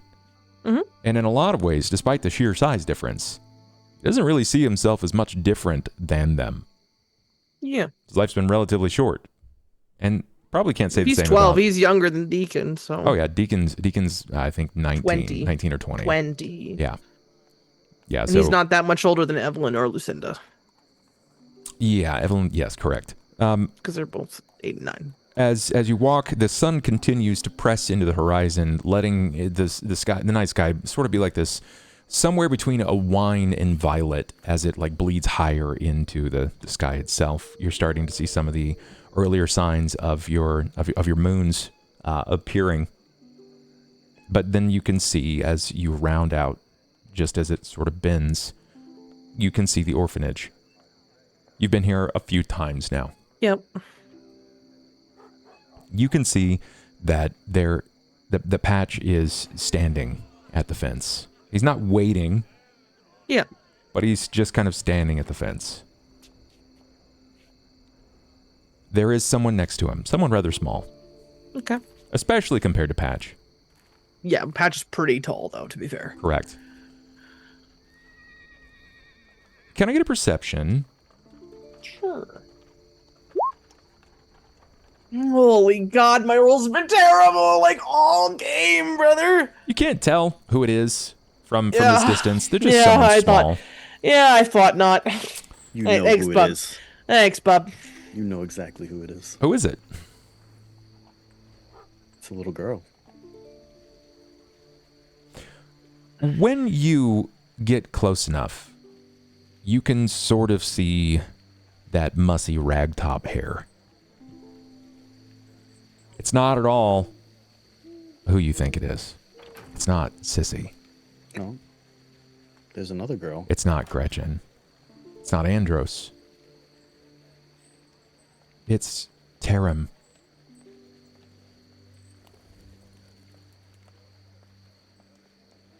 It's Tarim. And when he sees you, he waits, but he acknowledges you. Just so you can remember.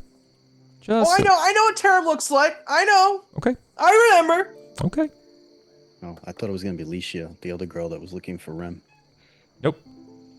Here, I looked at the slave block again, so I have the photo. Cool. You see the boy. And as you approach, He looks cleaned up. He looks definitely better taken care of than the other children. You saw him last an hour, maybe an hour and a half ago, tops.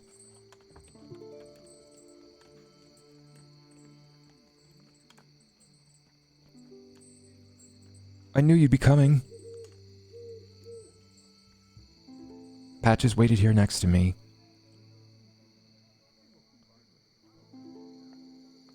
I wanted to wait. Gretchen said it was fine. Are you okay? I'm fine. I'm fine.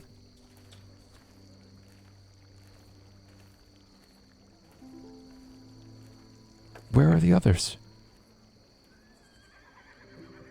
They're currently with the rest of my party and the guards. I came ahead to get somebody to bring there to get them.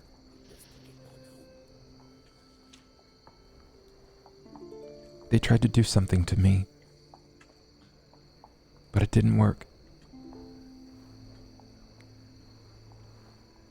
So I pretended that it did.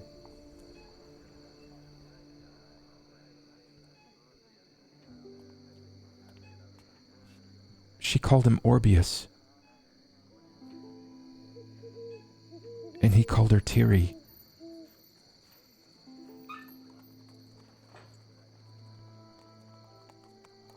He looked at me. It looked at me. Its eye was so big.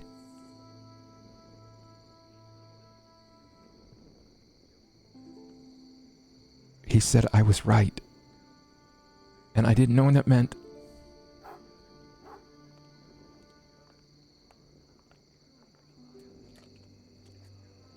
Then what happened? The woman, she cast some kind of magic, and Orbius disappeared. And then she did the same to me, and she thought I was asleep, or I don't know. But I didn't. I just pretended. I didn't want to be taken back. She also said I was right. And that will matter in time. And I don't know what that means. But I don't want to go back. I don't want to see that thing again.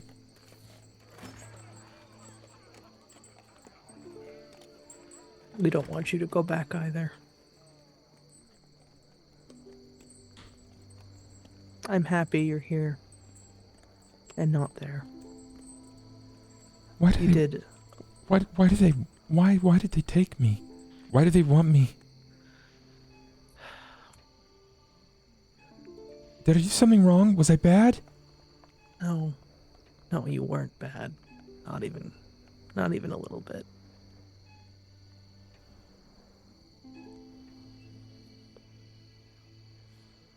Something about you was apparently important to them. I don't know why. I was just so frightened. You were very strong. You did everything that you should have done, and you're now here. You got patched, you waited, you're here. Can I give Tarim a hug? Would he respond to this? I think he would be hesitant. Sure. He doesn't really know you, so when you Sure. like kind of motion for it, he takes a step back. And Patch goes, "Oh, don't be rude." Patch, it's okay. He does not have to hug me if he doesn't want to. Right. I don't take it as rude, I promise. She's not gonna like force the issue or anything. She's just simply gonna like keep herself kneeled at Tarim's level.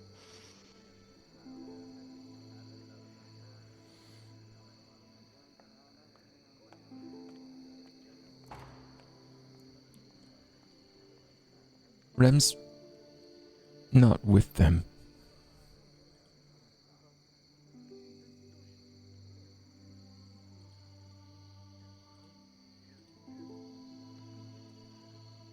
I don't know if Rem will be back.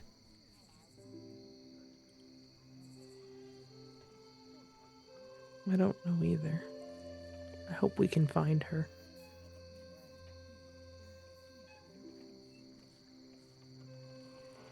I think I know where she is, though.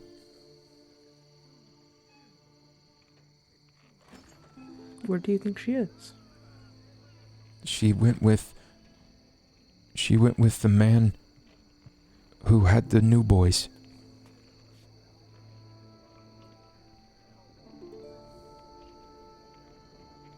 There were 3 boys. One was older than me, and the others they looked a lot alike, and Rem went with them. I don't know why.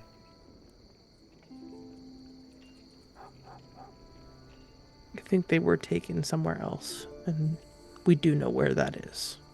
So we will go find Rem and the boys.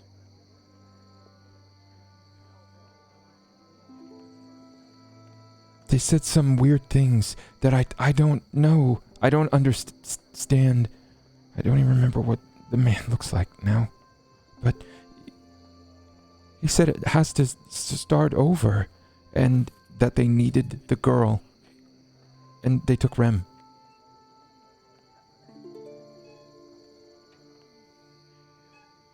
I don't know what that means, but I want Rem back. We will go get Rem and bring her back. That's where we'll go next. So, sir, can I get a perception from you, please? Oh, finally! Holy crap! About time. Can I get a will save, please? Yikes. Hate that. That's not stellar. So, sorry, you feel it before you see it. Okay. You feel every hair on your body begin to rise. It's like this cool chill, but it's a survival instinct that is natively built into you to tell you that you are being watched. Yeah, someone's got their eyes in this direction. And as you begin to turn, just cursory glance, you're not like hard staring people. Right, no. You see a woman, probably about 40 or so feet away, near that atrium, but you only see half of her face. Because as the night falls, she slowly begins to slink into the shadows. Only what remains is the white of her half-painted face, as it looks like a crooked smile. And we'll end tonight's session right there. More crooked smiles. I'm mad at you. Why have you done this to me? Sissy was right there. Sissy was right there, and you did it. You did let me go. You really didn't. You really just said, "Yeah, fuck you, Christy. Go to hell. Wait a whole nother week." Way to just make all my emotions terrible. I didn't need that from you today. I'm sorry. No, you're not. Don't pretend to be sorry. You're not. You're not sorry. I mean, I am a little. Yeah, a little. No, it was a great session. That was You a great didn't know you were session. the one going there. That's crazy. That's you just really just decided to just. God. You wanted to go to the orphanage. I took more No, notes. no. Don't even start. Don't even start with me. You two gotta just stop. You gotta Guys. stop. Oh, you gotta stop. Guys, we're gonna go ahead and very clearly we need to hit some post-show talks because I feel like away from Christy's the about cards. to pop off like a firework right now. I'm about to at these two. Thank you guys for watching. The middle That's of my right. screen. That's right. The game does come at a cost, but the trauma is absolutely free. That's right. Until Oh, it was wonderful. until as next week, always. guys. I love your faces. We'll talk at you Hey, later.